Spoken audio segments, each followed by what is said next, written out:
सब हाथ जोड़िएगा।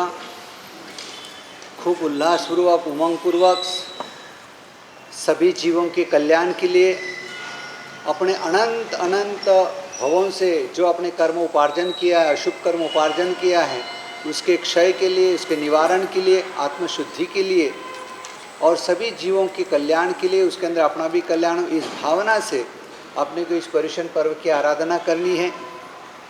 सबसे पहले अपने को यहाँ पर थोड़ा सा उमंग भक्ति करनी है, थोड़ी सी 2 मिनट के लिए। सबको मैं एक स्तवन है, पर्युषण पर्व का स्तवन है, वो अपने को सभी को बोलने का है। उमंग से बोलना है, जीभ से नहीं बोलना है, गले से नहीं बोलना है। अपने को कहाँ से बोलने का है? नाभि से बोलने का है। खूब उल्लासपूर्वक बोलना है। इसके भाव जो है बड़े इतने सुंदर है, ये आप सभी को बोलने का है। पहले एक बार सुन लेना, उसके बाद में आप सभी को झेलने का है। हाँ, सबको आता ही है लगभग। एक बार स्टार्ट करूँगा, सब मालूम पड़ जाएगा आपको। रीजो श्री वीर देखी शासन नाशन गार, हर को आमो समावी पर्व पर्युषण जरी जो श्री वीर देखी शासन नाशन गार, हर को आमो समावी पर्व पर्युषण। प्रभु जी देवे पार्षद माहे उत्तम शिक्षाए, प्रभु जी देवे पार्षद माहे उत्तम शिक्षाए। आलस मां बहु काल गुमाव्यो, आलस मां बहु काल गुमाव्यो, पर्व न साधो के मरी जो श्री वीर देखी शासन नासिर ताज, हर को आमो समावी पर्व पर्युषण। सोना नीरज कण संभाळे जेम सोनी एक चीज, सोना नीरज कण संभाळे जेम सोनी एक चीज। तेथी अवसर अधिको, तेथी अवसर अधिको, करो आत्म पवित्र। रीजो श्री वीर देखी शासन नासिर ताज, हर को आमो समावी पर्व पर्युषण। जेने माटे निषदिन रखड़ो तजी धर्म नानी,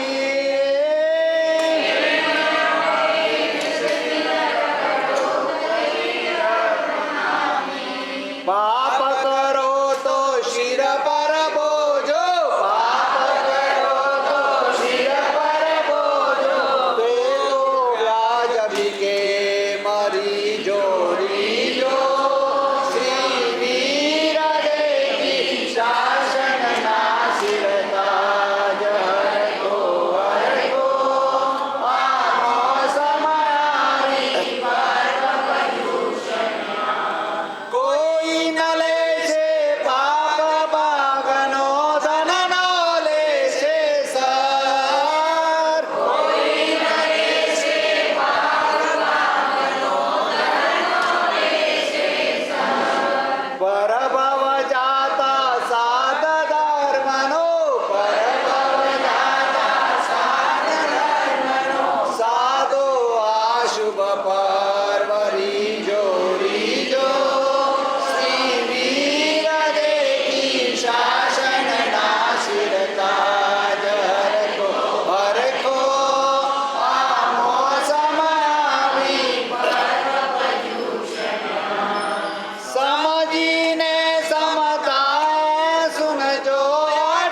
जीवन निर्मल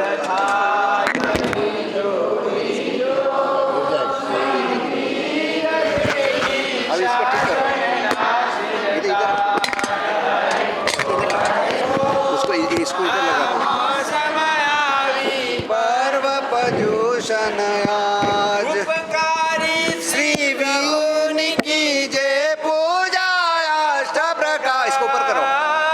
उपकारी श्री विष्णु की जय पूजा अष्ट प्रकार, चैत्य जुआरी गुरुवान दीजे, चैत्य जुआरी गुरुवान दीजे, आवश्यक बेकाल रीजो रीजो, श्री वीर दे की शासन नासिरता जहर को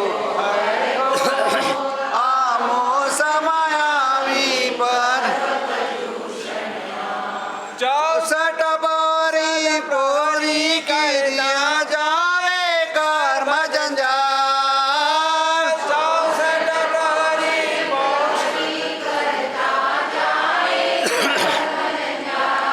पद्म विजय समता रस जीले, पद्म विजय समता रस धर्म मंगल माल रीजो रीजो, श्री वीर दे की शासन नाशिरता जय को हर को।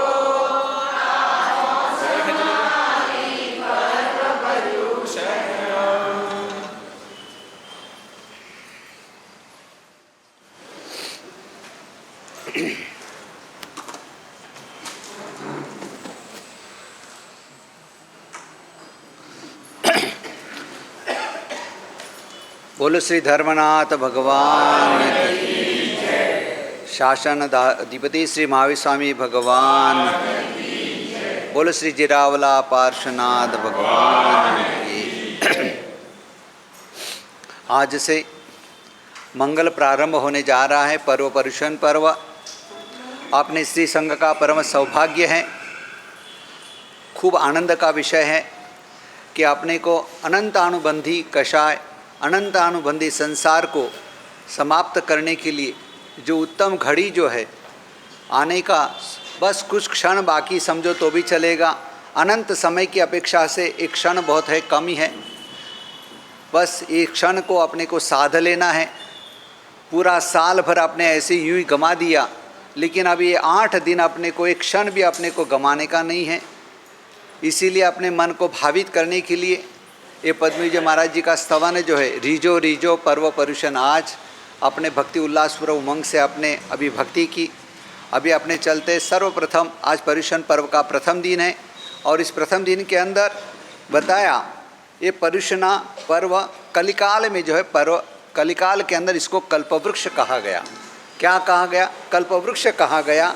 सर्व मनोकामनाओं को पूर्ण कराने वाला है, इच्छित वस्तुओं को प्राप्त कराने वाला है। जो भी आपकी कर्म निर्जरा के हेतु के भाव से, जो भी आपके मन के अंदर जो भावना उठती है, जो विचार उठते हैं, उसको साकार करने का काम जो है ये पर्युषणा पर्व करता है। ऐसे सर्वश्रेष्ठ कल्याणकारी भी इसको कहा गया है। इसको मित्र के समान भी कहा गया है। क्या कहा गया? मित्र के समान है। ये अपना ध्यान रखता है। सबसे ज़्यादा निकटतम अपना जो मित्र होता है वो अपने को अधिकार से, अपने अधिकार से, विश्वास से, अपना समझ करके और एक बार ऑर्डर देकर के भी वो कहता है कि ये आपको ये करना पड़ेगा, तेरे को ये करना पड़ेगा। उसी तरह से निर्जरा की भावना से, एकांत आत्मा की कल्याण की भावना से इस समय कोई भी कुछ भी कहे कि प्रतिकोण करना है, पूजा करनी है, व्याख्यान में आना है, तो लाख काम छोड़ करके अपने को क्या करना है? उस आदेश को यही समझना कि ऊपर वाले की इच्छा है और ये माध्यम बन करके मेरे पास में आया है और ये मेरे आत्मा के एकांत कल्याण के लिए मैसेज मेरे लिए ऊपर से आया हुआ है, तो इसको मुझे क्या करना है? शिरोधार्य करना है। जैसे आप कितने ही लाख काम में हो या मीटिंग में भी बैठे हो और ऊपर से आपको पुलिस वाला या कलेक्टर ऑफिस से आपको फ़ोन आ जाए कि आपको नरेंद्र मोदी ने इमीडिएटली बुलाया है और आपका टिकट भी अभी शाम तक काम में आ जाएगा, अब क्या करोगे? कोई ऑप्शन में जाओगे? कोई विचार करोगे? झट दे करके, लाख काम छोड़ करके, कितनी भी इमरजेंसी मीटिंग हो, कुछ भी हो, सब छोड़ छोड़ा करके अपने कहाँ जाएंगे? वहाँ जाएंगे। उससे भी बढ़ चढ़ करके सुप्रीम पावर और तीर्थंकर परमात्मा ऊपर से अपने को यही समझ लेने का आदेश है। ब्रह्मांड में से ऊपर से अपने को आदेश आया, ये आदेश का अपने को आराधना करने के लिए इसका अपने को अंतर मन से इसका जो है पालन करना है। इसलिए इसको मित्र के समान भी कहा। प्रकाश देने वाला भी है। कौन सा ये पर्व है? प्रकाश देता है, खूब ही सुंदर, ऐसा प्रकाश निर्मल, धवल, उज्ज्वल, और जिससे अपना मन शांत हो जाए, आत्मा तृप्त बन जाए और उसके अंदर आत्मा रमण करने लग जाए। जैसे दूध में पानी डालो, जैसे एकाकार बन जाता है, उसी तरह से यहाँ पर भी जो है ये पर्व, ये प्रकाश भी जो है अपने आत्मा का प्रकाश और ये आनंद का प्रकाश भी जो है दोनों क्या हो जाता है? एक हो जाता है। इतना सुंदर ये प्रकाश देने वाला जीवन में नई चेतना देता है, नई ऊर्जा मिल जाती है, नई जागृति मिल जाती है। अभी एक साइकोलॉजी आप थोड़ा सा सोच लीजिएगा। आज रोज प्रतिदिन चातुर्मास प्रारंभ होकर के लगभग समझ लीजिए कि 42 दिन हो गए। आज 42वां दिन है आज का, बराबर है। इतने दिनों के अंदर आपको सबको मालूम है चातुर्मास प्रारंभ हुआ है, लेकिन कभी सुबह जल्दी उठ करके भगवान का दर्शन या पूजा करने का मन हुआ? वॉकिंग जाने का मन किया, जिम में जाने का मन कर लिया, उसको सब कुछ कर लिया, लेकिन आज के दिन सुबह उठ करके आपने काम क्या किया? देखा सुबह सुबह 5 बजे जैसे मंदिर खुला, क्या लोगों की भीड़ लग गई, मन देखो कैसे बदल गया। किसके कारण से? मात्र परुषणा पर्व के कारण से।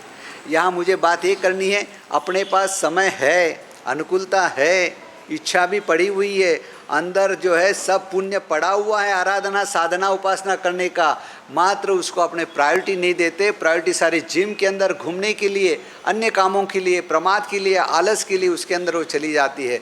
और इस तरह का यदि आपने उसको प्रायोरिटी परमात्मा को दे करके उसके बाद में ये सब चीज़ों को दिया होता, तो रोज के दिन आपको ये पर्युषण पर्व मनाने का सौभाग्य प्राप्त होता। चातुर्मास का एक एक दिन पर्युषणा पर्व दिन हो जाता, क्या आनंद हो जाता है, देख करके उल्लास उमंग बढ़ जाता है, भक्ति बढ़ जाती है। तो ऐसा ये पर्युषणा पर्व जीवन में नई चेतना देता है, नया संदेश देता है। हर बार आकर के इंगित करता है, इंडिकेशन करता है कि आत्मान तेरे को ये काम करने का है, आत्मान तेरे को ये चीज़ के अंदर आगे बढ़ना है। अब इस प्रवृत्ति, संसार की प्रवृत्ति को धरार जो है छोड़ करके पहले सबसे पहले जीवन में इसको करना है। इस प्रकार का नया संदेश देता है, आत्मा को जगाने का भी काम करता है। पर्युषण पर्व क्या क्या करता है?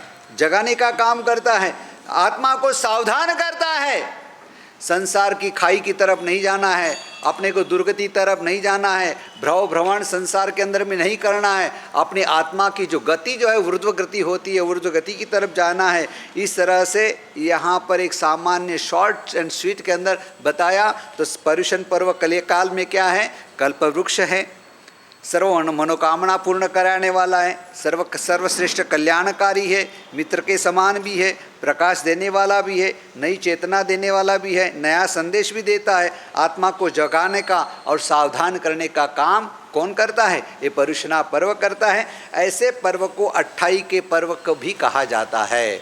क्या कहा जाता है? 8 दिन होने से 28 पर्व कहा गया। तो ऐसे पर्व के अंदर 28 जो है 6 प्रकार की 28 अलग होती है, आपको सब को मालूम है। लेकिन अपनी ये परंपरा भी रही तो इसका एक बार वापस, क्योंकि कई बार द्रव्य क्षेत्र काल और भाव बदलता जाता है। क्या बदलता जाता है?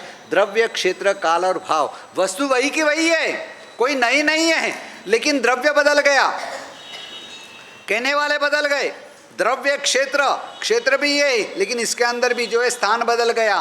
पहले पर्युषण में आप कहाँ बैठे थे? यहाँ बैठे थे। आज पर्युषण में कहाँ बैठे? यहाँ बैठे। तो क्षेत्र जगह बदल गई, स्थान बदल गया।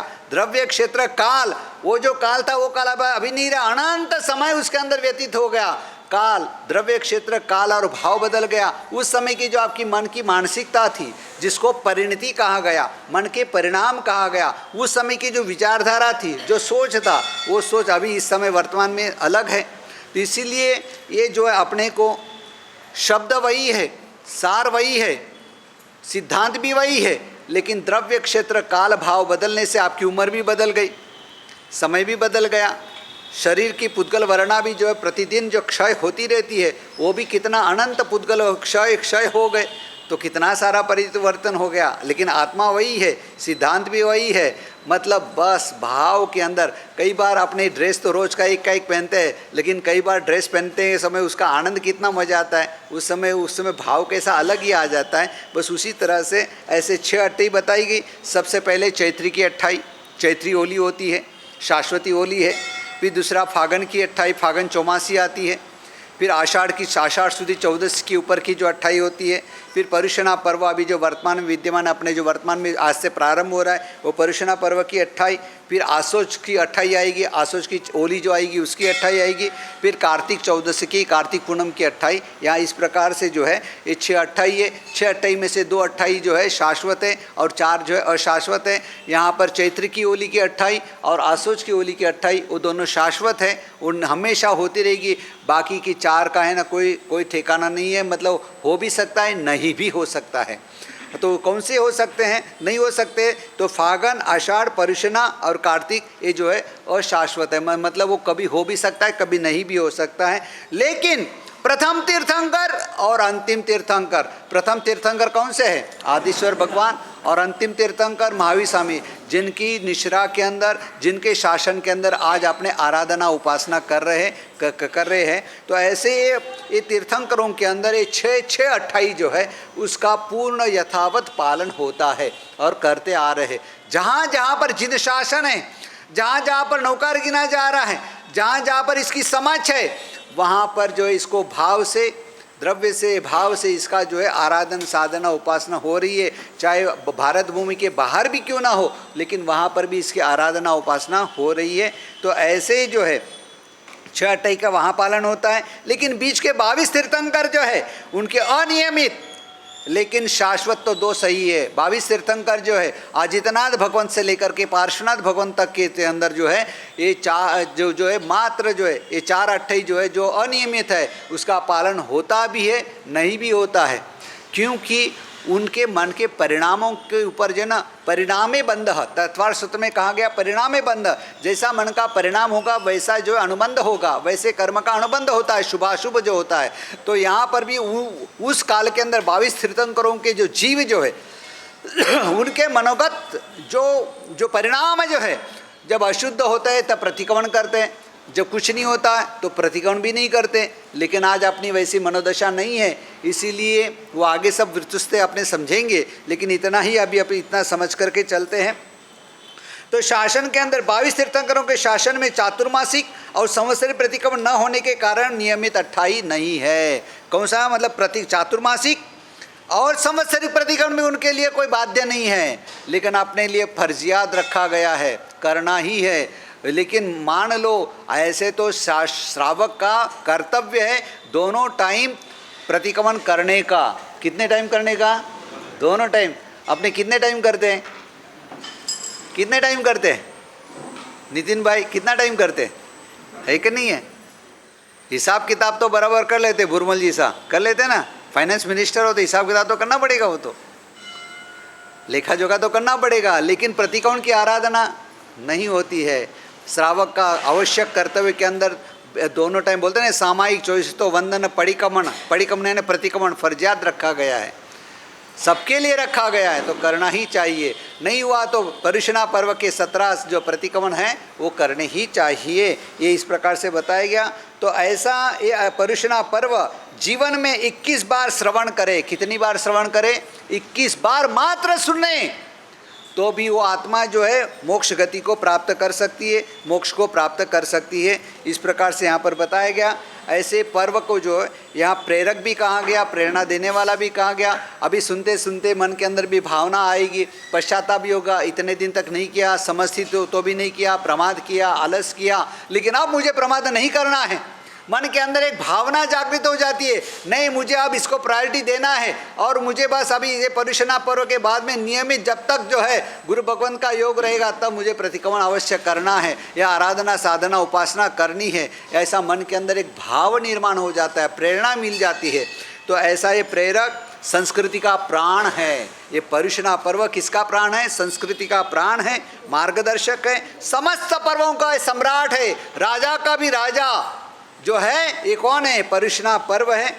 और ऐसा ये पर्व सम्राट होने के कारण से ये जो है पर्व भी है ना दो प्रकार के होते हैं, एक लोकोत्तर और एक लोक व्यवहार से करते उसको लोकोत्तर कहा गया, और अध्यात्म से जो होता है उसको आध्यात्मिक पर्व कहा गया। तो ऐसे पर्व तीन प्रकार से उत्पन्न होते हैं। कितने प्रकार से उत्पन्न होते हैं? तीन प्रकार से उत्पन्न होते हैं। एक तो लोभ से, लोभ होता है, ममत्व भाव होता है, कुछ प्राप्ति की लालसा होती है, उसके कारण से कौन सा होगा? लोभ के कारण से पर्व कौन सा है जो अभी आएगा? दीपावली पर्व। दीपावली पर्व जो है ना वो लोभ के कारण से दीपावली पर्व मनाया जाता है। अपनी जैन परंपरा के अंदर, परमात्मा की तीर्थंकरों की परंपरा के अंदर दीपावली पर्व को अपने यहाँ पर वो नहीं माना जाता। अपने यहाँ पर जो कल्याणक है परमात्मा का, महावीर स्वामी भगवान का जो मोक्ष कल्याणक है, गौतम स्वामी का जो है केवल कल्याणक है, और भाई बीज के उसके रूप के अंदर इसको माना जाता है। चोपड़ा लिखने का अपने यहाँ विधान नहीं है, ये लिखते हो व्यवहारिकता के अंदर लिखते हो, बाकी अपने यहाँ पर शास्त्रोक्त यदि देखा जाए तो विधान नहीं है।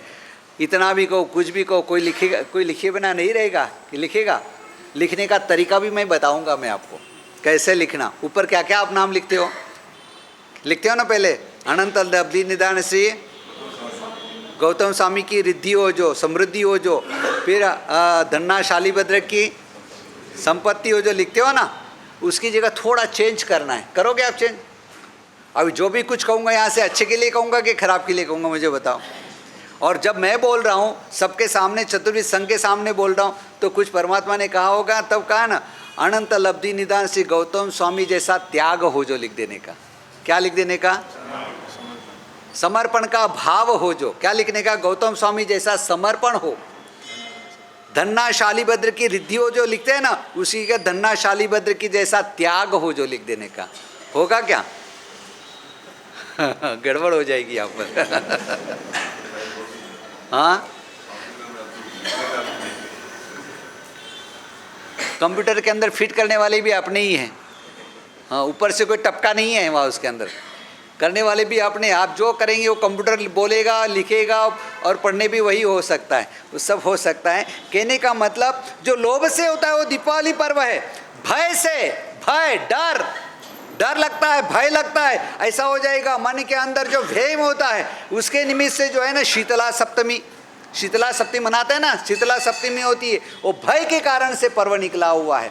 लोभ से दिवाली, भय से शीतला सप्तमी, और आश्चर्य, ओहो ये कैसे हो गया, ये कैसे हो सकता है, ये कैसे, किस प्रकार से हो गया? तो आश्चर्य से जो कहा गया, जो पारसी लोग अग्नि की पूजा करते हैं। किसकी पूजा करते हैं? पारसी लोग अग्नि की पूजा करते हैं, समुद्र की पूजा करते हैं। वो इतना बड़ा विशाल समुद्र कहाँ से आया, कैसे आ गया, इतना पानी कहाँ से आ गया? तो ये आश्चर्य हुआ, उसके कारण से जो है वो पूजा करते हैं, और इसी पारसी लोग करते हैं। तो पर्युषणा पर्व जो है आत्मा के निकट आने का पर्व है। कहाँ पर आने का पर्व है? आप देखो, हर एक आज कभी नवकार्षी का पचखान नहीं करने वाला, आज उसने क्या किया होगा? उपवास का पचखान, व्यासना का पचखान, एकासना पचखान, नहीं तो लास्ट कौन सा पचखान? नवकार्षी का पचखान भी वो करता है। तो आत्मा के निकट आया कि नहीं आया? एक प्रत्याखान, व्रत में आना, नियम के अंदर आना, इसका मतलब यही हो गया कि आप आत्मा के निकट आने की आपका प्रयत्न चालू हो गया। तो ऐसे निकट आना, हर धर्म, हर समाज के अंदर अलग अलग पर्व है। सभी धर्मों के अंदर, टोटल विश्व के अंदर यदि देखा जाए, और भारत के अंदर देखा जाए, तो कितने धर्म है पता है आपको? कितने हैं? 500 धर्म है, एक दो नहीं है। इसके अंदर सर्वोपरि अपना जो धर्म जो है सब अपने अपने हिसाब से कहते हैं, लेकिन बाल्य अवस्था, राज्य अवस्था और त्याग अवस्था के अंदर अपना सर्वोपरि त्याग अवस्था के रूप के अंदर मानने वाला धर्म यदि कोई है तो ये जिन शासन परमात्मा महावीर स्वामी का शासन है, वो धर्म महान है। जैन धर्म महान इसीलिए कहा, जो इंद्रियों को जीतने का धर्म है, संसार को त्याग करने का धर्म है, पांचों इंद्रियों के विषय को पर कंट्रोल करने का जो है, नियम से कंट्रोल करने का, निर्जरा के भाव से जो बातें बताई गई वो मात्र सिर्फ जो है अपने यहाँ पर परमात्मा महावीर स्वामी ने बताई है। तो इसीलिए इसको यहाँ पर कहा गया निकट आने का। हर धर्म समाज के अंदर पर्व अलग अलग है। जैसे अभी जो गया रक्षाबंधन गया, आपने भी सभी ने सोने की, चांदी की, हाँ कैसी भी अलग अलग सब ने अपनी राखी बांधी कि नहीं बांधी, लेकिन ये पर्व अपना नहीं है। ये पर्व ब्राह्मणों का है। किनका पर्व है? किनका पर्व है? आपको ध्यान में होना चाहिए, अपनी परंपराओं का भी ध्यान होना चाहिए। ब्राह्मणों का पर्व है रक्षाबंधन। विजयादशमी, अभी दशहरा आएगा, विजयादशमी जो है वो क्षत्रियों का पर्व है। किनका है? क्योंकि अस्त्र शस्त्र की पूजा होती है, अस्त्र शस्त्र की पूजा होती है और क्षत्रिय जो है उसका उपयोग करता है विशेष प्रकार से, इसलिए इस पर्व को कौन मानता है? विशेष प्रकार से क्षत्रिय मानते हैं। दीपावली पर्व जो है, दीपावली वो वैश्यों का पर्व है। किनका पर्व है? वैश्यों का पर्व है। होली, जो फागुन होली खेलते हैं ना, मारवाड़ के लोग रहेंगे कि दिवाली अटे कटे वटे करो, लेकिन होली तो कटे करनी हो, तो मारवाड़ में करनी के। वो एक कहावत है, जो मारवाड़ का रहने वाला रहेगा, जो भी कहीं पर भी दुनिया में रहेगा, लेकिन होली आएगी तो कहाँ जाएगा? वो मारवाड़ी जाएगा। मतलब वो अट्रैक्शन है। जैसे अपने लिए पर्युषणा पर्व आता ही तो अपने कहाँ जाते हैं? अपने घर पे चले जाते हैं, आराधना हो वहाँ पर चले जाते हैं। उसी तरह से जो है होली और क्षुद्रों का पर्व है। ये सब पर्व, चाहे होली लो, दिवाली लो, चाहे रक्षाबंधन लो, ये जो सारे जितने पर्व है ये सब लौकिक पर्व है। कौन से पर्व है? लौकिक पर्व है। और पर्युषणा पर्व लोकोत्तर, मतलब लौकिक से ऊपर उठा हुआ पर्व जो है वो यहाँ पर आध्यात्मिक पर्व कहा गया। कौन सा पर्व कहा गया? तो अपना पर्युषणा पर्व कौन सा पर्व है? आध्यात्मिक पर्व है, रिलीजियस, स्पिरिचुअल पर्व है। और इसके अंदर कॉस्मेटिक एनर्जी के साथ का संबंध का ये पर्व जो है अपना कौन सा पर्व है? ये आत्मा का आध्यात्मिक पर्व है। तो ऐसे जैसे देखा जाए, जैसे आपने फैन को देखा होगा, 3 पंखुड़े होते हैं, उसी तरह इसके अंदर पर्व के लिए भी है ना पंखा बताया गया। ज्ञान दर्शन चारित्र से इसको जो है आत्मा को रमण कराना। जैसे पंखा चलता है तो आपको ठंडक मिलती है, शरीर को मन को थोड़ा ठंडक जैसा लगता है, तो उसी तरह से यहाँ पर ज्ञान दर्शन चारित्र रूपी ये पंखा बताया। सक्रिय रखने से आत्मा को ठंडक मिलती है।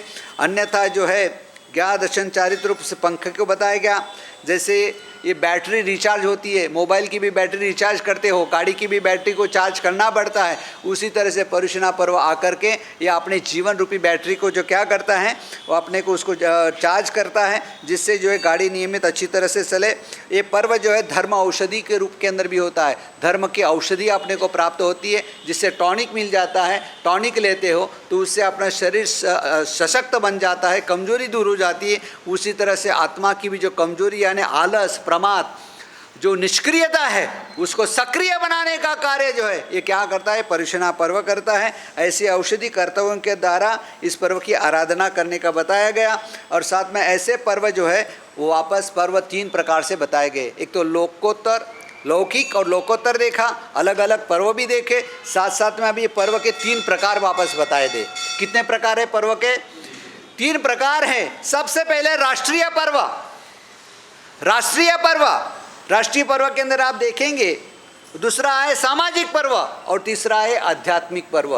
राष्ट्रीय पर्व के अंदर आता है 15 अगस्त, 26 जनवरी, वो राष्ट्रीय पर्व हो गया। सामाजिकता के अंदर भी देखो अलग अलग जो देखिए आपने अभी पर्व, वो सामाजिकता के अंदर आ जाते हैं। और आध्यात्मिकता के अंदर ये पर्युषणा पर्व आ जाता है।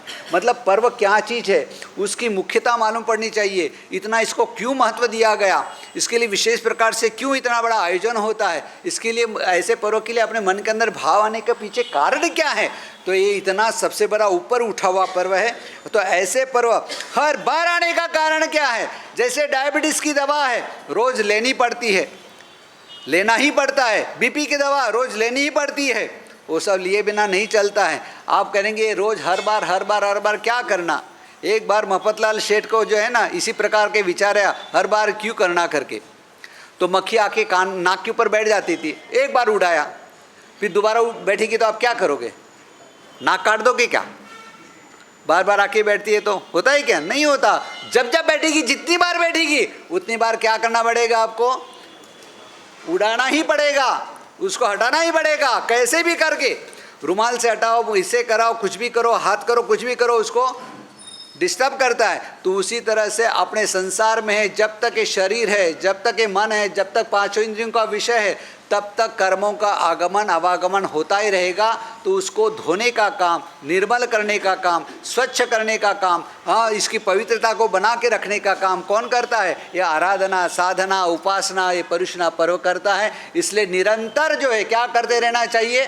अपने को जो है ये आराधना, साधना, उपासना आदि सब कुछ करते रहना चाहिए। इसीलिए ऐसी आत्मिक उपासना के लिए काय योग, वचन योग और मन योग के अंदर भी उसको ढाला गया। तो काय योग के अंदर जैसे चांदी का गढ़ होता है, चांदी का गढ़ कितना सुंदर होता है, और उसी तरह से अहिंसा, सदाचार, ब्रह्मचर्य का पालन करना वो काय योग हो गया।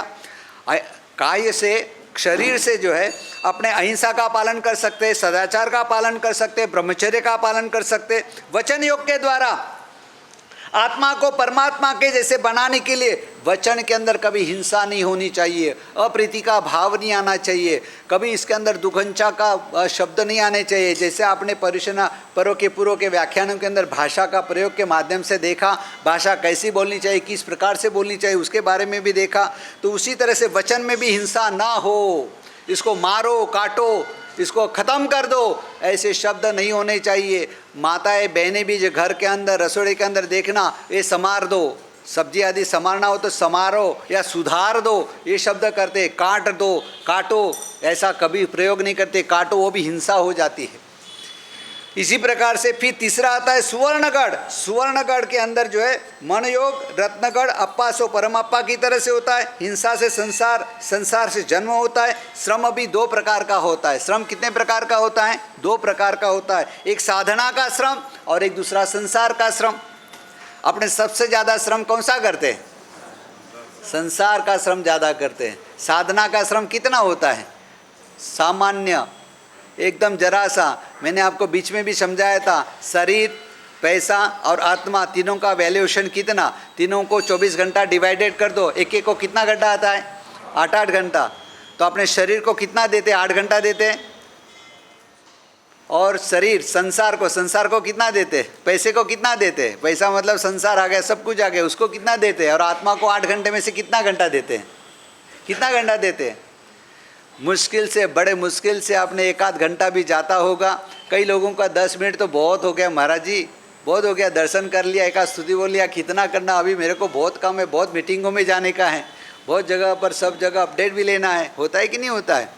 और सिर्फ 8 दिन के अंदर भी कर लिया तो ऐसा लगता है कि पूरे साल भर का मैंने कर लिया, ऐसा मन के अंदर भाव आ जाता है। बोलते हैं ना, वाह, जैसे पर्युषण पर्व खत्म हो गया, मिच्छामि दुक्कडम दे दिया और उपाश्रय का बारना बंद हो गया, बस शटर डाउन। ऐसा नहीं होना चाहिए। रियल में पर्युषण पर्व के बाद में चातुर्मास की सही आराधना शुरू होती है, 70 दिन की होती है, इसलिए उसका काल भी, समय भी बढ़ा रखा। ये सब सारी चीज़ें बाद में समझाएंगे। तो साधना का श्रम और दूसरा होता है संसार का श्रम। संसार का श्रम जो होता है वो संघर्ष खड़ा कर देता है, राग द्वेष खड़ा कर देता है, कषायों को जन्म दे देता है। अनंत संसार को उपार्जन करने का कार्य ये संसार का श्रम उत्पन्न करता है। संसार की एक भी मुझे कोई प्रवृत्ति बताओ कि जिसके अंदर कर्मों की निजरा हो। कोई भी एक सामान्य छोटी सी प्रवृत्ति बताओ मेरे को, उसके अंदर आप 18 पापस्थानक में हो, आप रहते हो, संसार में रहना यानी 18 पापस्थानक में रहना, और उसके अंदर भी अनुमोदन का पाप तो आपको लगता ही है। तो कहाँ निजरा होगी मुझे बताओ? निजरा है? निर्जरा है ही नहीं है। निर्जरा के लिए तो आपको यहाँ पाठ के ऊपर आके ही बैठना पड़ेगा। जगह तो बहुत, इसलिए संघ ने भी कितनी दीर्घ दृष्टि रखी है, बड़ी पाठ बना दी है, ताकि किसी को भी आना हो तो प्रॉब्लम नहीं भविष्य के लिए। इसलिए भविष्य को सोचो तो इस प्रकार से ऐसा सोचा है, तो हर एक कार्य के अंदर इस प्रकार से सोच करके अभी से चलना चाहिए। आग लगे तब कुआं खोदने को नहीं बैठने का, पहले से सब चीज़ों की तैयारी कर देना चाहिए। तो इसी प्रकार से आगे बढ़ना चाहिए। जैसे आप देखो, साधना का श्रम रहता है, वो कैसे होता है? धूप की अगरबत्ती होती है ना, आप धूप जलाते हो, अगरबत्ती जलाते हो, उसका धुआं रहता है, वो धुआं आँख को कभी नुकसान करता है? वो उसकी सुगंध भी कितनी प्रिय लगती है। और एक चूल्हे का धुआं रहता है, उसका धुआं कैसा होता है? आँख में से पानी लाता है। तो संसार का श्रम वो कैसा है? आँखों में से पानी लाने वाला है। और साधना का श्रम कैसा है? वो सुगंधीदार होता है। इस प्रकार से बताया। यहाँ चीज़ें ऐसी बताई है, थोड़ा जल्दी जल्दी बता रहा हूँ क्योंकि आप लोग बहुत बड़े समझदार हो, इशारे में बहुत कुछ समझ जाते हो, और आपकी बुद्धि के अंदर IQ में देखा जाए तो बेस्ट में बेस्ट अवार्ड देना पड़े, ऐसी आपकी बुद्धि है। और लोग भी वैसे ही हो, तो इसीलिए मैं थोड़ा शॉर्ट में निपटा रहा हूँ। और नहीं तो इसके अंदर में लंबा और थोड़ा उसको, जैसे डायमंड को घिसा जाता है ना, तो वैसे तराशते तो उसकी क्वालिटी बढ़ जाती है। भले कैरेट कम हो जाता है लेकिन क्वालिटी बढ़ जाती है उसी तरह से। लेकिन यहाँ पहले से सब क्वालिटी वर्क है यहाँ पर, इसीलिए ज़्यादा मैं तराशने की कोशिश नहीं करता हूँ। लेकिन क्या होता है, कई बार परुषना पर्व आता है, कभी कर लिया, कभी हो लिया, कभी आ गए, किसी ने प्रेशर दे दिया, किसी ने पुश कर दिया, शर्मा शर्मी आ गए। हाँ, कभी घर में से ऐसा स्ट्रिक्टली ऑर्डर आ जाए, ऑर्डिनेंस आ जाए, तब आना पड़े, करना पड़े, ऐसी स्थिति हो जाती है। तो इसके लिए भी कहा गया सदैया, कदैया और भदैया। सदैया मतलब हमेशा करने वाला, कदैया मतलब कभी कभी करने वाला, और भदैया मतलब, और आज लोग कितने कदैया में हो, सदैया में हो, भदैया में हो, समझ गए? ऐसा है। श्रावक की भी है ना क्वालिटी होती है, श्रावक की भी क्वालिटी होती है, अलग अलग अलग अलग क्वालिटी होती है। कैसे एक एक श्रावक होते हैं, आपको क्या बताऊँ, आपको सुन करके भी आश्चर्य होगा, उनको समझना बड़ा मुश्किल हो जाता है। एक बार गुरु भगवंत का मारवाड़ में चौमासा था, मारवाड़ में चौमासा था। चौमासा के अंदर जैसे सदैया, कदैया, भदैया है, वैसे भी वहाँ पर तीन श्रावकों की एक पैरल थी, पैरल 3 श्रावकों की। उनका नाम था, ओ श्रावक जी बैठ जाओ, माइक दे दूँ क्या, सब सुन लेंगे, फोन बंद कर दो। 3 श्रावक थे। एक का नाम था हंसमल, क्या नाम था? हंसमल। दूसरा का नाम था नवलमल, और तीसरा का नाम था वाघमल। क्या नाम था? हंसमल, नवलमल, वाघमल। कोई भागने वाले नहीं थे, बैठने वाले थे। हाँ, पर तीनों की त्रिपुटी ऐसी जोरदार थी कि पूछो मत। हमेशा जो है आकर के बैठते, व्याख्यान में देखो, प्रतिकोण में देखो, सामायिक में देखो, दोपहर को देखो, हमेशा वो आकर के बैठते थे। और हमेशा जो भी कहता, उनकी आज्ञा के बिना महाराज जी को भी है ना आदेश नहीं मिलता था। क्या नहीं मिलता था? महाराज जी को भी, मतलब हमें भी कुछ करना हो तो उनकी आज्ञा लेनी पड़ती थी। मतलब वो हुकारा देवे, हाँ देवे तो बाउसी कर सके, नहीं तो नहीं कर सके। वो ऐसे श्रावक थे। नाम क्या था? हंसमल, नवलमल और वाघमल। और तीनों भाई थे, वापस सगे भाई थे। उन्होंने जयनगर जैसे जगह देख ली, बढ़िया से बढ़िया टॉप, इससे जगह और जगह कहाँ हो सकती है। तो एक जगह मिल गई, सस्ते में मिल गई जगह, लिटिगेशन वाली थी, ले करके कॉरपोरेशन में जा बुआ करके थोड़ा सा कर करके जगह क्लियर कर लिया और बंगला बना दिया। क्या बना दिया? बंगला बना दिया, टिप टॉप बंगला बना दिया। और बंगला बनाने के बाद में अब इसको कलर तो करना पड़ेगा, कलर तो करना पड़ेगा। तो कलर के लिए क्या किया उन्होंने? बुलाया, सब एक एक कलर वाले को बुलाया। भाई पूरा बंगले का कॉन्ट्रैक्ट तेरे को दिया जाएगा, तू मेरे को एक दीवार सैंपल करके दिखा दे कि तेरा कलर का हाथ कैसे क्या है। तो एक को आया, एक को दे दिया। दिन भर उसने बेचारे ने दीवार साफ सूफ कर करके उसको दीवार को कलर कर दिया। और शाम को सेठ साहब आए, तीनों हंसमल, नवलमल और वाघमल। भूल ना जाओ इसलिए थोड़ा रिपीट कर रहा हूँ मैं थोड़ा सा। तो तीनों आ गए, देखा यार इधर बराबर नहीं किया, वो कहता है इधर बराबर नहीं किया, इधर बराबर नहीं किया, इधर थोड़ा ठीक ठाक किया, इधर ऐसा है वैसा है, और जैसा तैसा करके, या तुमने काम नहीं किया, ऐसा कर दिया, तुमने मेरा काम बिगाड़ दिया, मेरी दीवार बिगाड़ दी, अब इसको साफ करने का खर्चा लगेगा, यूँ लगेगा, कर के उसको रवाना कर दिया। ऐसे सैंपल के अंदर पूरा बंगला कलर करवा दिया। ये श्रावक, ये बढ़िया ऐसा होता है। होशियारी कितना था। सैंपल में हर रोज एक को बुला करके पूरा जो कलर करवा दिया। और कलर करा दिया। महाराज जी चातुर्मास के लिए भी आ गए थे, रोज व्याख्यान में आके बैठते थे, व्याख्यान भी सुनते, सब कुछ करते थे, अच्छे से बढ़िया से आराधना करते थे, सब कुछ बराबर था। लेकिन उसी समय चातुर्मास आ गया, रोज आराधना करने आना, सब घर के अंदर भी परिवार को भी लाने का था, वो भी आते थे। तो घर के अंदर टाइम टू टाइम रसोई कौन बनावे। और उसी समय मारवाड़ से एक श्रावक आया था, बेचारा सामान्य परिस्थिति वाला था, सामान्य था। तो आया और उसने आकर के महाराज जी को बोला कि बावसी साहब मैं मारवाड़ थी आयो हूँ, मैं रसोई रो काम घणो जाणूँ, मैंने गुजराती जैन रसोई हैंग बनावना आवे, बराबर एकदम शुद्धतापूर्वक बनावला, जैनापूर्वक बनावला, कोई एड़ो घर वे तो बना दो। बावसी कह दियो हंसमल नवल माघवर घण अच्छो वटे जा थारे थारे हैंग को पूरो ही के वटे। तो रास्ता बता दिया उधर, वो गया और कहा कि मैं रसोई जानता हूँ, और हंसमल नवल वाघमल को भी रसोईया चाहिए था। और कहाँ से मिलेगा कि तू बता, पहले 15 दिन बराबर करके दिखा दे, खिला दे बराबर का, तो मालूम पड़े मेरे को कि भाई तू कैसा बनाता है, क्या बनाता है। एकदम गर्मा गर्म फुल्का, रोटी, सब्जी बराबर जोरदार बना करके खिलाता पिलाता। तो उनको पसंद आ गया, सब बराबर चल रहा था। 15 दिन की जगह महीना हो गया। महीना हो गया, 1.5 महीना हो गया, घर से श्राविका का मैसेज आया, चिट्ठी आई कि भाई महीनों वही गयो थे, पिया नहीं भेजा, अटे भी घर की कि ना हाली के पिया तो चाहिए कि नहीं जाए पगार रहा। वो जा कर के उन्होंने हंसमल नवल वाकमल को बता कि भाई साहब मेरा महीना हो गया, मेरे को पगार तो दे दीजिएगा ताकि मैं घर पे भेजना है मेरे को। अरे अभी इतना क्या जल्दी, अभी तो आया है, इतना क्या थोड़ा होता है, और जाने तो बाद में देखेंगे। तो पगार देने का नाम ही नहीं लेवे, नाम ही नहीं ले देवे, बिल्कुल नहीं। और जैसे ही बार बार पीछे पीछे पड़ने लगा, क्योंकि ऊपर से घरवाली का प्रेशर आ रहा था, तो आया प्रेशर, तो ये इधर भी प्रेशर करता। लेकिन हंसमल नवलमल वाघमल तीनों नाम नहीं देते थे पैसा देने का, वो टरका रहते थे, तूने रसोई बराबर नहीं बनाया, हमारा कितना नुकसान कर दिया, घी कितना तूने कम कर दिया, घी भी रोज़ हमारा एक महीने के अंदर 2 किलो घी जाता था, अभी 4 किलो घी गया, कितना सब तू ही खाता था, गर्मा गर्म रोटी तू ही खा जाता था, घी तू ही पी जाता था। ऐसे वैसे करके उसको क्या कर दिया, रवाना कर दिया। तेरा रसोई बराबर नहीं, हमारे डॉक्टर के पास जाना पड़ा, ये करना पड़ा, जैसे तैसे करके उसको भगाया। वो श्रावक था, कहाँ का था, मारवाड़ का था, होशियार था। उसने कहा कि मैं इतना दिल से उनको खिलाया पिलाया, सब कुछ किया, मेरे को 1 रुपया भी नहीं दिया, और ऊपर से मेरे के साथ इस तरह से बेइज्जती की, मेरा अपमान किया और मेरे को बदनाम कर रहे हैं। श्रावक था, अभी क्या किया जाए। और संयोग से बरोबर चौमासा में बैठने में आया था और पर्यूषण आ गया और उसको निकाल दिया गया। तो अभी पर्यूषण आया तो अभी क्या करना, तो सीधा उपाश्रय में आया। उपाश्रय में आकर के कहा कि बावसी साहब एडो एडो हो गयो मारा ते कहीं करनो के।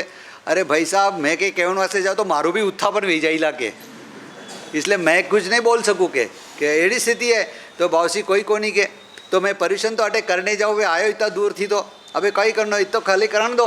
कि ठीक है कोई बात नहीं। पर्यूषण का पहला ही दिन था, पर्यूषण का पहला ही दिन पर्यूषण व्याख्यान सुना, सब कुछ किया। शाम का समय प्रतिक्रमण का हो गया, पूरा श्री संघ जो है पूरा प्रतिक्रमण में आ गया था। इतना बड़ा हॉल था, पूरा खचाखच भरा हुआ था।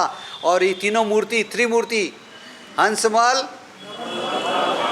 तीनों सामने बैठे हुए थे बराबर एकदम। और प्रतिक्रमण स्टार्ट हुआ। और वो श्रावक जो था ना, आ करके बावसी शाह ने प्रतिक्रमण के पहले कान में जाके बोल दे, बावसी थुई आदेश मने दीजो के, काय का आदेश, थुई बोलवार आदेश मने दीजो के। अब बावसी ने कहीं ठा भाई, ये कहीं नहीं थोई बोलेला और कहीं करेला, पर्यूषण नहीं बोल तो वेला और तो कहीं वेला, तो के बावसी थे बोल जो कोई को नहीं के। निर्दोष भाव से बावसी ने तो कह दियो। पूरा संघ भरा हुआ था, सामयिक ले लिया, हाँ सामयिक ले लिया, प्रतिक्रमण स्टार्ट हो गया, चैतवंदन हो गया। चैतवंदन जैसे ही स्टार्ट हुआ, जैसे अरिंचन है उसने आदेश मांगा, बावसी साहब आदेश दे जो सी थुई रहो आदेश।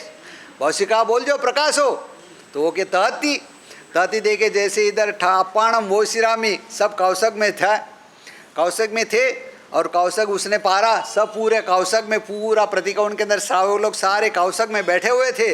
और उसने नमोरियंताणम जोर से बोला, नमो रथ सिद्धाचार्य उपाध्याय सर्वसाधुभ्य, ऐसे ही बोला जाता है।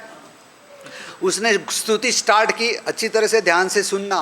प्रउठी वंदु प्रउठी वंदु रांधू दाल भात ने शाक वड़ी कुण कुण जी में हंस नवल ने वाग वड़ी वदियो घटियो तेमा साधु जी नो भाग।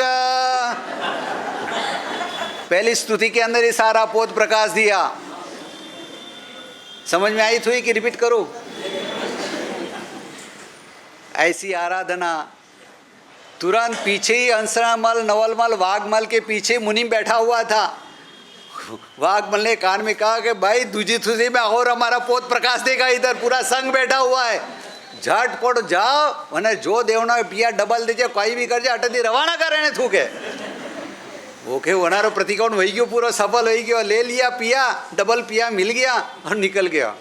ऐसी आराधना साधना उपासना परिशना पर्व की नहीं करना है, ऐसे श्रावक बन करके भी नहीं करना है। शुद्ध शुभ भाव से एकांत आत्मा की कल्याण के लिए परिशना पर्व की आराधना करना है।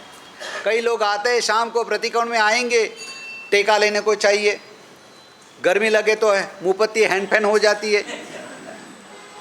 कई तो श्रावक ऐसे है, इतने विचित्र है, न कभी पाठशाला जाना, न कभी धर्माराधना करनी, न कभी पूजा पाठ करना, न हमारे पास आना, न व्याख्यान में आना, न कुछ करना।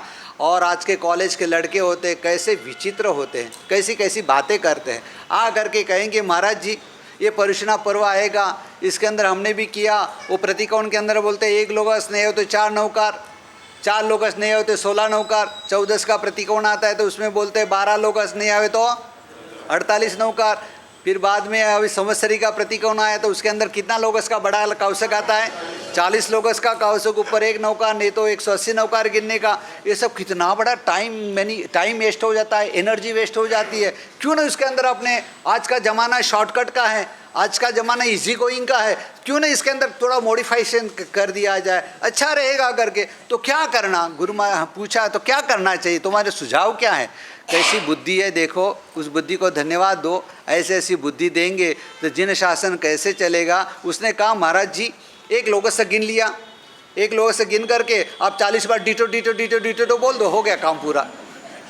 डीटो डीटो का मतलब क्या होता है, same to same same to same same to same same to same कर देने का, हो जाएगा 40 नौ, कितना झट पूरा हो जाएगा। ये सब करने की क्या जरूरत है। एक तो इससे भी बढ़ गया, जयनगर में रहता था सर वो लड़का, वो जयनगर में रहता था, वो इससे भी आगे बढ़ गया। हाँ, और वो मोहब्बतलाल का लड़का था वापस, और उसने आकर के कहा महाराज जी ये भी तो थोड़ा 40 बार डीटो डीटो डीटो बोलना पड़ता है। ये तो इतना भी नहीं बोलना, कुछ नहीं करने का, एक माला लेकर के गिनते, क्योंकि हाथ पे उंगली पे जमता नहीं है। 40 लोगस गिना, 180 नौकार गिना, माला लेके बैठ जाते हैं गिनने के लिए। माला ले लेना, 1 नौकार गिनना, उसके अंदर 108 है तो ऐसे ही पूरा हो जाता है 108 के। ऐसी स्थिति है अपनी, तो ऐसी आराधना नहीं करनी है अपने को। पर्युषणा पर्व की खूब मनोभाव से, भावोल्लासपूर्वक, उमंग से, तन से, मन से और धन से, तीनों से मिल करके अपने को आराधना करनी है। तो ऐसा है जो है पर्व जो है। हाँ, इससे आगे और एक बात बता दो, फिर इसके अंदर मोपति का पटलेन बार बार आता है ना, मोपति का पटलेन 3 वर्ष की मोपति, 6 वर्ष की मोपति, सामायिक लेना हो तो भी मोपति, हाँ सामायिक पालना हो तो भी मोपति, हाँ राई मोपति की मोपति, पक्की मोपति, कितनी बार पटलेन करने का आता है। और पटलेन के अंदर आता है तो इसके अंदर अभी सबको तो 50 बोल नहीं आते, 50 बोल आते हैं क्या उसके, 50 बोल नहीं आते, किसी को भी नहीं आते, बहुत कम लोगों को आते। तो वो लड़का था जोरदार, उसने कहा महाराज इसके अंदर भी मैंने शॉर्टकट निकाला है कि इसके अंदर भी शॉर्टकट निकाला है। क्या शॉर्टकट है इसके अंदर, कुछ नहीं करने का। महाराज जी आप मोपति पटलेन करते हो, इसके अंदर ऐसे आता है सूत्र अर्थ तत्व करी सद्दू सब ऐसे करके आता है। ये सब कुछ नहीं बोलने का, खाली मोपति 3 बार घुमा देने का, घुमा करके ऐसे ऐसे करके बोल देने का, सच्चा सच्चा आद्र झूठा झूठा परियर हो गया क्या, 50 बोल पूरा ऐसा करना मत। हाँ नहीं तो बहनें हमारी बहुत होशियार है, बहुत सी टाइम नहीं तो मैं कर दियो, मैं क्या ही करूँगे, ऐसा नहीं करना। कैसी ऐसी बुद्धि नहीं चलती। यहाँ पर परंपरा जो है, अपनी परंपरा को समझिएगा। आपको ऐसी है ना, कॉलेज में एडमिशन नहीं मिलता, उसको बेसिक प्राइमरी से 0 kg से आपको 1 to 1 को करते जाना पड़ता है। इसीलिए कोई भी चीज़ करते समय पूरा नॉलेज आगे पीछे का होना बहुत ज़रूरी है, समझना बहुत ज़रूरी है। गुरुकम चाहिए, इसीलिए तो गुरुकम रखा। विनय विना विद्या नहीं, तो कीमत समकित पावे रे। समकित यानी सम्यक दर्शन यानी सम्यक बुद्धि, निर्मलता और परमात्मा के सिद्धांत को समझने के लिए पहले सबसे पहले गुरुगम चाहिए। पहले 6 आवश्यक श्रावक पणा केंद्र आओ, 12 व्रत धारण करो और परिपक्वता प्राप्त करो, उसके बाद में जो है ना आप आगे बढ़ सकते हो। लेकिन ये पर्युषणा पर्व इसकी भूमिका है, इसके अंदर श्रद्धा के गुण को अपने को मजबूत करके चलना है। तो इसी तरह से यहाँ पर बताया गया जीवन के अंदर, और इसीलिए आगे फिर कहा गया आचार्य विजय लक्ष्मी सुरेश्वर जी महाराज जी ने अष्टानिका प्रवचन, पहले 3 दिन के जो प्रवचन होते हैं उनको अष्टानिका प्रवचन कहा गया। ऐसे प्रवचन के अंदर बताया गया सामान्यतः सर्वासु अष्टानिकासु अमार्युद घोषणम विस्तारतः जिन मंदिरेषु अष्टानिका महोत्सव कार्य खंडन दलन पेषण भूमिखनन वस्त्रधावनम स्त्री सेवनादिकम करणादिनम निषेध्यम। इस प्रकार से आचार्य भगवान लक्ष्मी सुरेश्वर जी महाराज जी ने बताया कि पर्युषणा पर्व के पहले दिन या पर्युषणा पर्व के अंदर क्या करना, श्रावक का कर्तव्य क्या है, श्रावक का कर्तव्य क्या है। तो उन्होंने कहा सामान्य से सर्वासु अष्टानिकासु अमार्युद घोषणम, 8 दिन तक कोई भी किसी भी प्रकार का आरंभ समारंभ नहीं करना, कोई भी ऐसा कार्य नहीं करना कि जिसके अंदर पाप दोष लगता हो, आरंभ समारंभ होता हो, ऐसी कोई भी प्रवृत्ति नहीं करना।